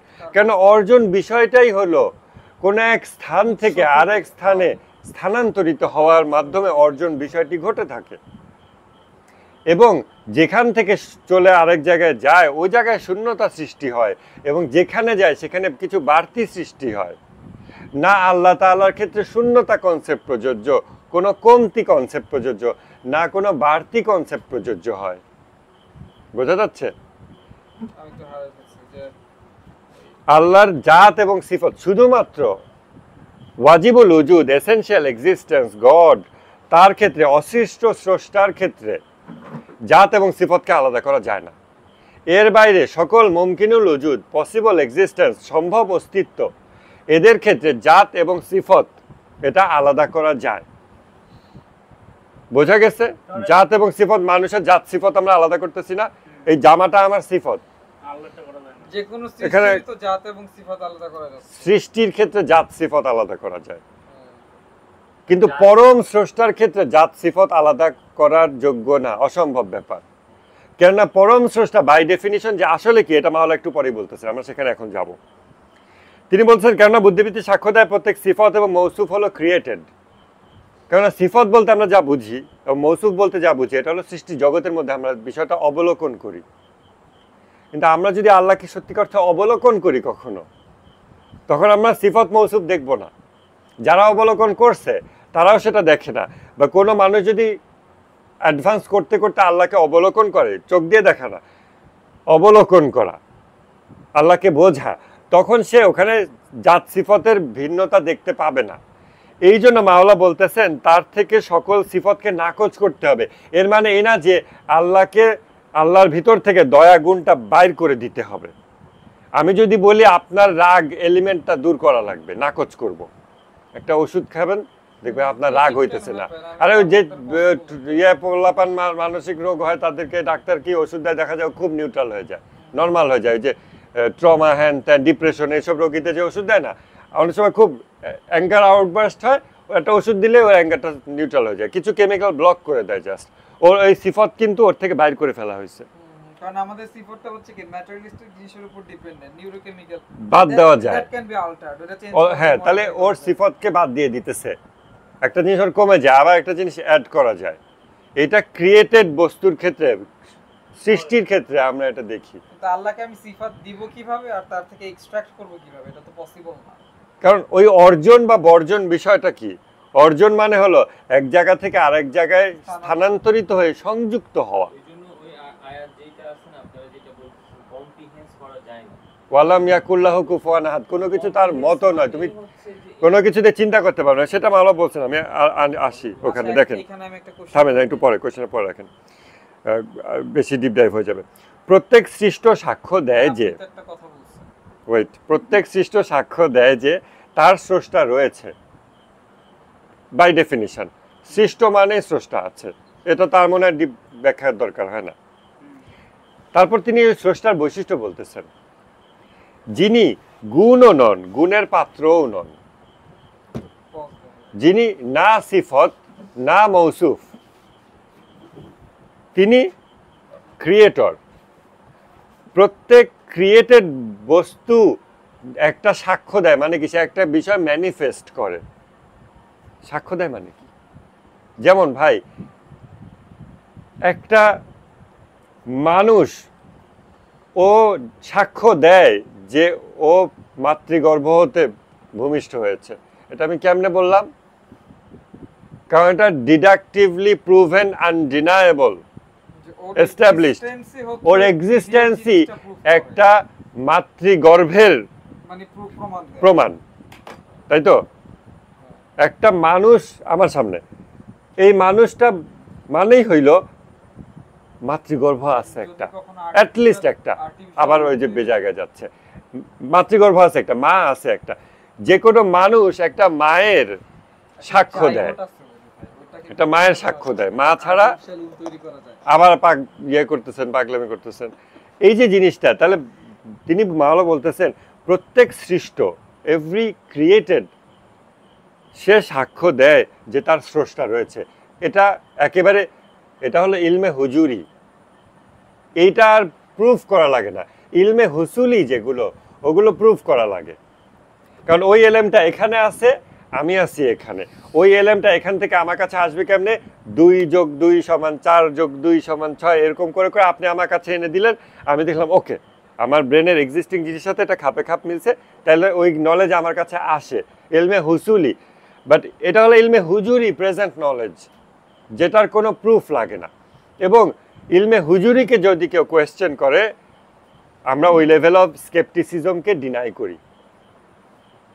এটা চেহেল হাদিস ক্লাসে এই বছর বলা হয়েছে। স্কেপটিসিজমের কোন মাত্রা পর্যন্ত আমরা যাব, চেহেল হাদিস ক্লাসে এবার এটা বলা হয়েছে। স্কেপটিসিজমের শুধুমাত্র ওই মাত্রা পর্যন্ত অ্যাকসেপ্টেবল। স্কেপটিসিজম কি? সন্দেহ বাতিক গ্রস্ত ব্যক্তি, সে হলো স্কেপটিক। আর স্কেপটিসিজম ওই ব্যাপারটা আর কি, সব কিছুকে কোয়েশ্চেন করে। এটা কি নাও তো হইতে পারে, কিভাবে শিওর, কেমনে জানলা, তাই তো এভাবে কোয়েশ্চেন করতে থাকে। যখন আমি বলতেছি যে মাতৃ গর্ভের প্রমাণ, তখন আপনি বলছেন কিন্তু যদি রোবট দিয়ে হয় এরকম, ওই যে ব্রেন ওরকম যাতে দৌড় দেয়, হ্যাঁ এইটা হলো sceptic brain. Scepticism always welcome, acceptable, but একটা মাত্রা পর্যন্ত। কোন মাত্রা পর্যন্ত? যখন সেটা ইলমে হুজুরিকে কোয়েশ্চেন করে না। কারণ ইলমে হুজুরি হইলো প্রেজেন্ট নলেজ, সেটা হলো সেই জিনিস যা আপনাকে অন্য নলেজ অ্যাকোয়ার করতে হেল্প করে। ওইটা ছাড়া আর কোনো মাধ্যম নেই যা দ্বারা আপনি নলেজ অ্যাকোয়ার করবেন, নলেজ অ্যাকোয়ারের প্রসেসে। যখন আপনি একটা ফান্ডামেন্টাল বৈশিষ্ট্য মানে ডিডাকটিভ ফান্ডামেন্টাল জিনিসকে কোয়েশ্চেন করে যায় তারা পাগল। না কোয়েশ্চেন করতে ফান্ডামেন্টাল জিনিসকে কোয়েশ্চেন করা যায় না। যে কোয়েশ্চেন করে তার মানসিক বিকৃতি ঘটে গেছে, নষ্ট হয়ে গেছে ব্রেন, তখন তার সাথে আমরা এনগেজ করব না, এনগেজ করব না। ওইটা উনি একটা ভালো উদাহরণ দিছিল, যে বলতেছিল যখন স্কেপটিসিজমটা ধরেন এইটা যে নাস্তিক সেও অনেক ক্ষেত্রে এটা করতে পারে না। যেমন বাপ মায়ের ক্ষেত্রে সে তো তার কাছে বাপ মায়ের মানে সে যাকে বাপ হিসাবে চিনছে সে তো অনেক কিছু জেনে চিনে নেয়, যদিও সে নাস্তিক তারপরে সে এটা মানে। স্কেপটিসিজম তার সে কিছু কিছু জায়গায় মানে, আর কিছু কিছু জায়গায় সে একদমই মানে না, বুঝতে পারছেন? এই জন্য বলতেছে যদি ওই রকম মাইন্ডসেট হয় সে কখনো চলতেই পারবে না, তার প্রত্যেকটা ক্ষেত্রে যখন ওইটা তো পাগল হয়ে যাবে সে, পাগল হয়ে যাবে। কারণ আপনি আপনার বাবা কিভাবে বলবেন, এবং সেটা কোনো ইন্টেলেকচুয়াল প্রসেসও না ইভেন, এবং সেটা কোনো ইন্টেলেকচুয়াল প্রসেস আপনি সেও দেখাইতে পারবেন না আপনাকে। আপনি তাকে ওই শুধু একটা ছোট্ট জিনিস বোঝানোর জন্য এত পরিশ্রম ব্যয় করা লাগবে, অথচ এটা তার ভেতরে ব্রেনের মধ্যে আছে যে এটা তার বাপ মা, এটা সে অন্য অনেকগুলো জিনিসের কারণে সেটা বুঝতে পারতেছে, তার ভেতরে ওই এলম বা আকলটা ওই জিনিসটা আছে। ওই জন্য যে আপনারা সিফাতের যে কথা বলতেছিলেন না, কিছু উনি হচ্ছে ওনার পরের ব্যাখ্যা একটু বলছিলেন যে মানুষের সিফাতের কয়েকটা জিনিসের ভর্তি, যেমন সত্যি কথা বলা ভালো, তারপরে ধরেন কয়েকটা খুব ফান্ডামেন্টাল জিনিস, এই জিনিসগুলো মানুষের ভিতরে তিনটে বাতিনি শক্তি, যেটা আর কি বাতিনি শক্তি, যেটা আমরা কোর ওটা কিন্তু ওইটাকে কেউ বাদ দিতে পারে না। যেমন কেউ যদি বলে যে কেমনে প্রমাণ করবে স্কেপটিসিজম দিয়ে এটা কিভাবে করবে, ওই কোশ্চেনের উত্তর এরকম কোর বিষয় যেগুলো ফান্ডামেন্টাল, ওইটাকে কোয়েশ্চেন করাই যায় না, মানে করা যায়, কেউ করতে পারে, বাট তার সাথে আমরা কখনো এনগেজ করব না, সেটা ইন্টেলেকচুয়াল প্রসেস হবে না। যেমন গতকালকে রিফিউট সম্ভব না তো, কারণ refutation happens in intellectual process, in the process of knowledge and knowledge making. কিন্তু ওই ধরনের কোয়েশ্চেন হলো নলেজ এবং নলেজ মেকিং এবং ইন্টেলেকচুয়াল প্রসেসের যে ডোমেইন, ওই বাউন্ডারিরই বাইরের জিনিস, ওইটা জাস্ট পাগলামি, মানসিক রোগী, তখন মেন্টাল, বোঝা গেছে? কারণ ইন্টেলেকচুয়াল প্রসেস ফাজলামি করতেছে সে। Like what is intellectual process? ওটা এবং অনেক সময় কি আপনি যখন যুক্তি দিয়ে উত্তর দেন, দিতে দিতে অভ্যাস হয়ে গেলে মনে হয় কি আমি তো সবকিছু যুক্তি দিয়ে প্রমাণ করব। তো সে যে কোনো প্রশ্ন দিবে আমি যুক্তি দিয়ে প্রমাণ করব। কিছু কিছু প্রশ্ন সে করলে আপনি বলবেন তুমি পাগল, তোমার সাথে আমি এনগেজ করবো না, সরি। এরকম কাজটা করছে যখন সে মানে গড প্রমাণ করতে বলছে, তখন আমি বলছি যে ঠিক আছে, গড নিয়ে কথা বলতে গেলে আগে ডেফিনিশন এস্টাবলিশ করেছে। আমি যখন ডেফিনিশন সে ডেফিনিশনকে কোশ্চেন করবে, যেটা ইউজ করে ডেফিনিশন দেবেন ওটাকে কোশ্চেন করবে। নিব না তো আমি চুপ, তো না নিলে তোমার সাথে কিসা, আমি আর না, আপনি যেগুলো দিয়ে ডেফিনিশনটা দিবেন সেগুলোকে সে কোশ্চেন করবে, সেটা আপনি আরেকটা ব্যবহার করে ডেফিনিশন তৈরি করবেন। মানুষ ডেফিনিশন কেমনে তৈরি করে? What is definition, how does it work? Definition কি থাকে, মানে সংজ্ঞা কেমনে তৈরি হয়? সংজ্ঞা কেমনে তৈরি হয়? সংজ্ঞা তৈরি হয় আমি যা জানি তা ব্যবহার করে আরেকটা, তাহলে আমরা এটা শেষ করি, ঠিক আছে? তারপরে তিনি বলতেছেন প্রত্যেক সৃষ্ট সাক্ষ্য দেয় যে তার স্রষ্টা রয়েছে, যিনি গুণ নন, সিফত নন এবং মৌসুফও নন। কারণ সিফত মৌসুফ হলো সৃষ্ট বিষয়, আর প্রত্যেক সিফত এবং মৌসুফ অর্থাৎ গুণ এবং তার পাত্র অর্থাৎ সিফত এবং মৌসুফ তারা সাক্ষ্য দেয় যে তারা সংযুক্ত। সংযুক্ত মানে দুটো জিনিস কানেক্ট করা হয়েছে, সিফত একটা, মৌসুফ একটা, গুণ একটা, গুণের পাত্র একটা, দুটো কানেক্টেড কিন্তু সেপারেট, মানে যৌগিক। এটা একটা জিনিস, এটা এখন এর অংশ হইল, কিন্তু এর থেকে আলাদা হইতেও পারে। এ এখন কমে গেছে, এ আলাদা হয়ে গেছে। সো তারা যে দুটো আলাদা বিষয়, এই জিনিসটাই তারা সাক্ষ্য দেয়। প্রত্যেক গুণ এবং গুণের ধারণ পাত্র অর্থাৎ যে পাত্র গুণটাকে ধারণ করে, এই যে এটাই এটা যদি গুণ হয়, এটা হলো ওর কেস, ধারণ পাত্র। দুটো আলাদা জিনিস, খুব স্বাভাবিক, ভিজিবল জিনিস, আলাদা। তারপরে তারা যৌগিক, তারা মৌলিক না, তারা যৌগিক, এখানে এটা বলছে। তারপর বলতেছে আর সংযুক্তি সাক্ষ্য দেয় যে সে উদ্ভূত উৎপত্তি। উদ্ভূত, উদ্ভূত থেকে আর সহজ বাংলা কি হবে, এটা ইংলিশ কি হবে? উদ্ভূত, না, উদ্ভূত মানে যা এরকম, মানে যৌগিক। তো যৌগিক মানে যেটা ইটসেলফ এক্সিস্ট করে তা না, তাকে জোড়াতালি দিয়ে করা, বানানো হয়েছে, উদ্ভূত। তারপর বলতেছে আর উৎপত্তি সাক্ষ্য দেয়, উৎপত্তি হয়েছে, তার উৎপত্তি হয়েছে, ম্যানুফ্যাকচার্ড হয়েছে, আর সেটা সাক্ষ্য দেয় তা আদি হতে পারে না। খেয়াল করেন, বলেন, সমস্যা নেই। কি যেন সুখে থাকি সারা জীবন স্বামী লইয়া, কি যেন বলতে দেখছেন আমার এখন যদি এটা হইতো রে ভাই, আজকে শেষ আপনি। শেষ। এইটা না বললে আপনার ব্রেন ফ্রাই হয়ে যেত, এই জন্য মাঝে মধ্যে একটু ব্রেক দিচ্ছি। এক্সপ্লেনেশন দিচ্ছি। শুনেন, যে কন্ডাক্ট করে সে যেভাবে চায় সেভাবেই কন্ডাক্ট করতে দেওয়া উচিত। সেভাবে আপনি কন্ডাক্টেড হবেন, সেভাবে আপনি যেমনে না conducted চাও হবেন। তেমনে নাচি, পুতুলের কি দোষ। আচ্ছা দেখেন, সে হলো যৌগ। সংযুক্তি সাক্ষ্য দেয় যে সে উদ্ভূত উৎপত্তি, আর উৎপত্তি সাক্ষ্য দেয় যে ম্যানুফ্যাকচার্ড হওয়া, এটা সাক্ষ্য দেয় যে তা আদি হতে পারে না। আদি আদি মানে কি? মানে যার কোনো শুরু নেই, না, আদি মানে শুরু। সেটাই, সে আদি হতে পারে না, সেটাই বলছি, যার কোনো শুরু নেই। বলতেছে উৎপত্তি সাক্ষ্য দেয় যে তা আদি হতে পারে না। বলছে আদি মানে কি? আদি মানে যার কোনো শুরু নাই। না, আদি মানে কি? মানে হচ্ছে শুরু, শুরু। সেন্টেন্সের মানে শুরু মানে আদি মানে শুরু, ইন দ্য বিগিনিং, একদম শুরু, প্রথম। ঠিক আছে, কোন যেমন মানে পরম আদি, পরম প্রথম, অ্যাবসলিউট আদি, অ্যাবসলিউট বিগিনিং। Absolute beginning. তো বিগিনিং শব্দটা আবার কেমন হয়? লাইক এইটার একটা বিগিনিং ছিল, কারখানায় তৈরি হয়েছে, বাট এটা কিন্তু এইটার অ্যাবসলিউট বিগিনিং না, কারণ ম্যাটেরিয়ালস গুলো কিন্তু বিগিন হয়েছে আরেক জায়গায়। এই কি প্লাস্টিক না? প্লাস্টিক নেচার থেকে নিছে না ওর, তাহলে ওর বিগিনিং কিন্তু যেটা ম্যানুফ্যাকচারিং ডেট ওইটা না, ওটা হলো অ্যাবসলিউট না, এটা হলো কি বলে, অ্যাবসলিউটের অপোজিট কি? আপাত, সাপেক্ষ আর কি, রিলেটিভ। সো হচ্ছে এটা হলো রিলেটিভ বিগিনিং হলো manufacturing date, but absolute beginning এটা তো কোনো বিগিনিংই দেখতেছি না আমি, কারণ সবকিছু তো আল্লাহ থেকে আসে। আর আল্লাহ না, এটার যে বিগিনিং ম্যানুফ্যাকচার ডেট সেটা হলো এর beginning date, but that is relative beginning, not absolute beginning. Absolute beginning খুঁজতে হলে প্রত্যেকটা উপাদানের বিগিনিং খুঁজতে হবে, এবং সেই প্লাস্টিকটা তৈরি হয়েছে কেমনে, আর অনেকগুলো জিনিস মিলে ওইগুলোর বিগিনিং ম্যানুফ্যাকচার ডেট খুঁজতে হবে। এইভাবে যেতে যেতে ব্যাকট্র্যাকিং প্রসেসে আপনি গোড়ায় যখন যাবেন, একটা আদি বিগিনিং থাকতে হবে, মানে একটা বিগিনিং পয়েন্ট, একটা আদি বিগিনিং যার পূর্বের কোনো বিগিনিং আর নাই। আচ্ছা, তাই আমি তিনি এখানে বলতেছেন যে যার আদি। chemistry-র একটা বিষয় বলি, হুম, সেটা আমার মনে হয় এখানে সবচেয়ে বেশি সহজ। হুম, মানে আমি কিন্তু ওইটা বুঝি আর কি, আপনি যখন বলতেছেন না হুম, তখন আমার কাছে এইগুলোর থেকে ওটা রিলেটেড।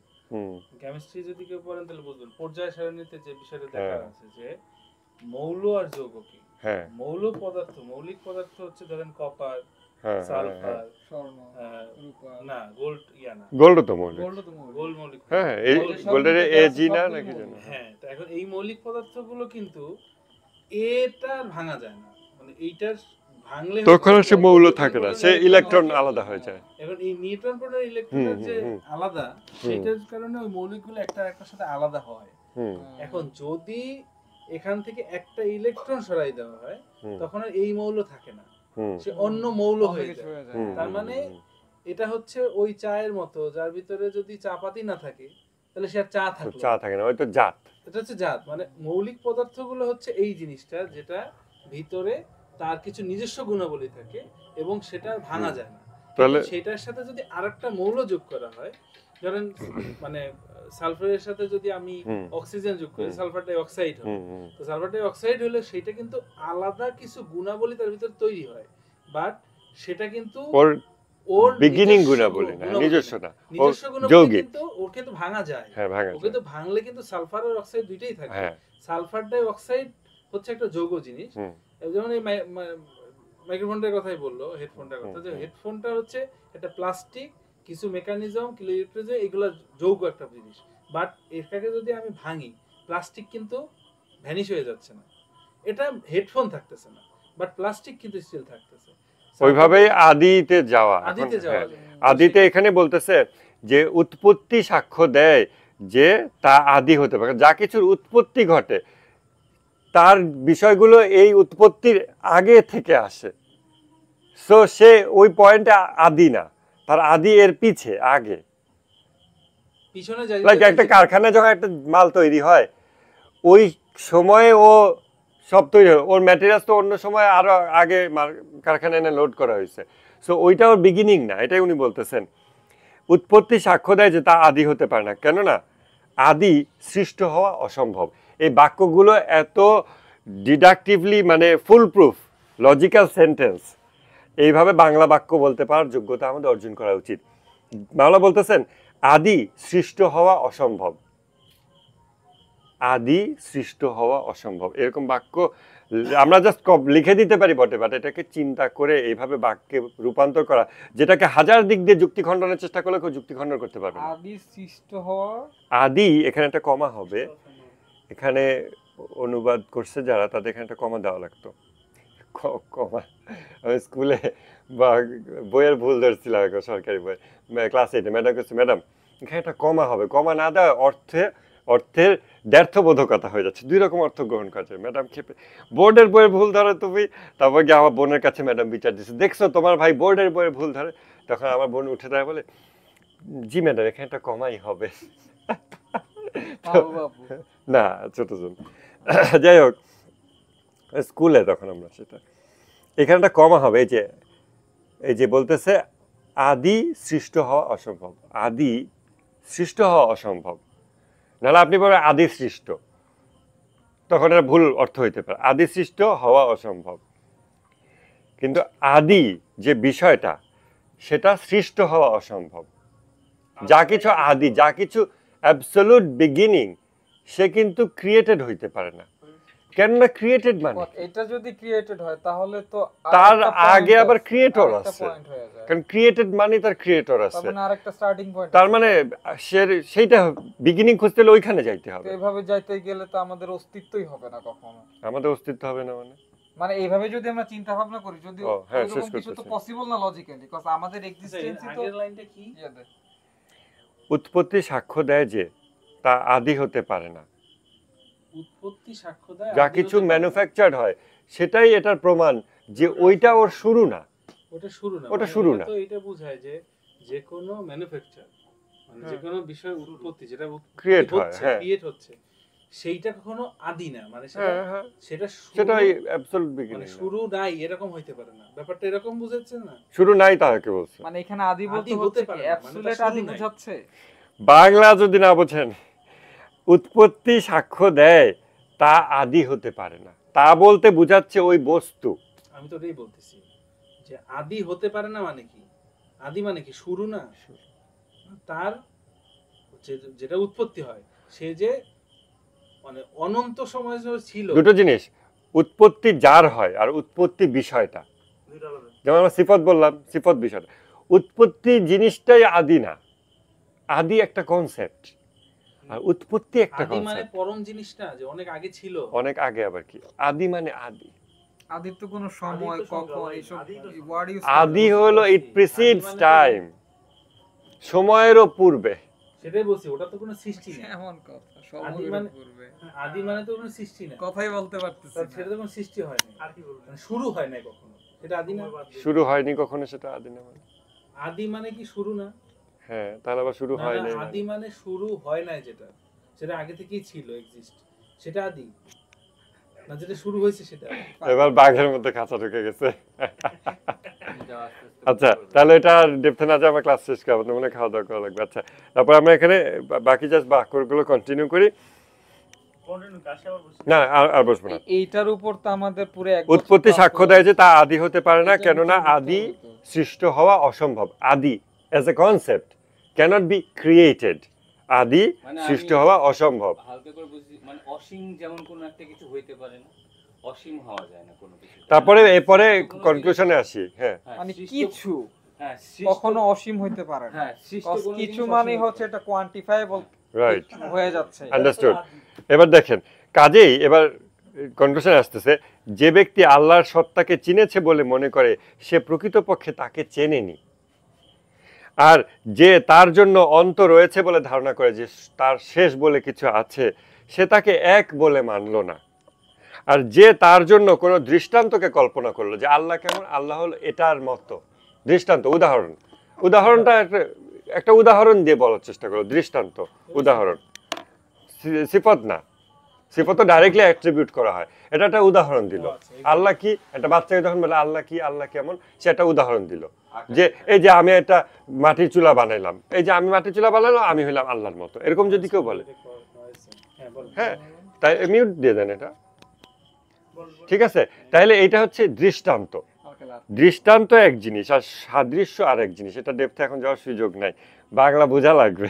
এখানে দেখে বলতেছে যে তার জন্য কোনো দৃষ্টান্তকে কল্পনা করলো সে তাকে বিশ্বাস করলো না, সে দৃষ্টান্তর মধ্যে আটকে আছে, সে তাকে দেখে নাই। যে তার জন্য কোনো সদৃশকে কল্পনা করে, আল্লাহ হলো এটার মতো, আল্লাহ হলো মায়ের মতো দয়ালু, অমুক অমুক, যে তার জন্য সদৃশকে কল্পনা করে সে তার সার সত্যে উপনীত হয়নি, কোর কনসেপ্টে যায় নাই, সে উপমার মধ্যে আটকায় আছে। ওইটুকুর মধ্যে আছে। আর যে তাকে কল্পনায় স্থান দেয় সে তাকে চায় নাই। ওই যে তুমি যারে জানো সে যে কেহ নয়, রবীন্দ্রনাথের কথা, যে তাকে কল্পনায় স্থান দেয় সে তাকে জানে, সে কল্পনাকে চাইতেছে। এবং নজরুলের একটা কথা আছে, যে নজরুলের একটা গান আছে না, ওই যে আমায় নহে গো ভালোবাসো শুধু ভালোবাসো মোর গান, সে বলতেছে চাঁদেরে কে চায় জোছনা সবাই যাচ্ছে, গীত শেষে বিনা পড়ে থাকে ধুলি মাঝে। তো বিনাকে আসলে কেউ ভালোবাসে না, গিটারকে ভালোবাসে না, মানুষ এটা মিউজিকটাকে ভালোবাসে। কেউ নজরুল ব্যক্তিকে ভালোবাসে না, সে নজরুলের গানটাকে ভালোবাসে। যখন বুঝতে পারছেন, আমি তো ডেপথে চলে গেছি। চুপ থাক, তো যখন বলতেছে যে তাকে কল্পনায় স্থান দেয় সে তাকে জানে, সে কল্পনাকে ভালোবাসে। সো রিয়েলি তুমি কি আমাকে ভালোবাসো না, তুমি আমার একটা ইমাজিনারি সত্তা কল্পনা করে নিছো এবং তুমি ওইটার প্রেমে পড়ছো, বাট তুমি আমাকে এখনো চেনো নাই, আমাকে তুমি ভালোবাসো নাই। যারা গিটারকে হারাম ঘোষণা করে তারা ডেপথ জানে না। এবং তারপর আরো অনেক কিছু আছে, এটা যাওয়া যাবে না, আমরা নজরুল দিয়ে শেষ করছি, এরপরে আমরা গানের তাফসির মাহফিল করবো। খোদা হাফেজ।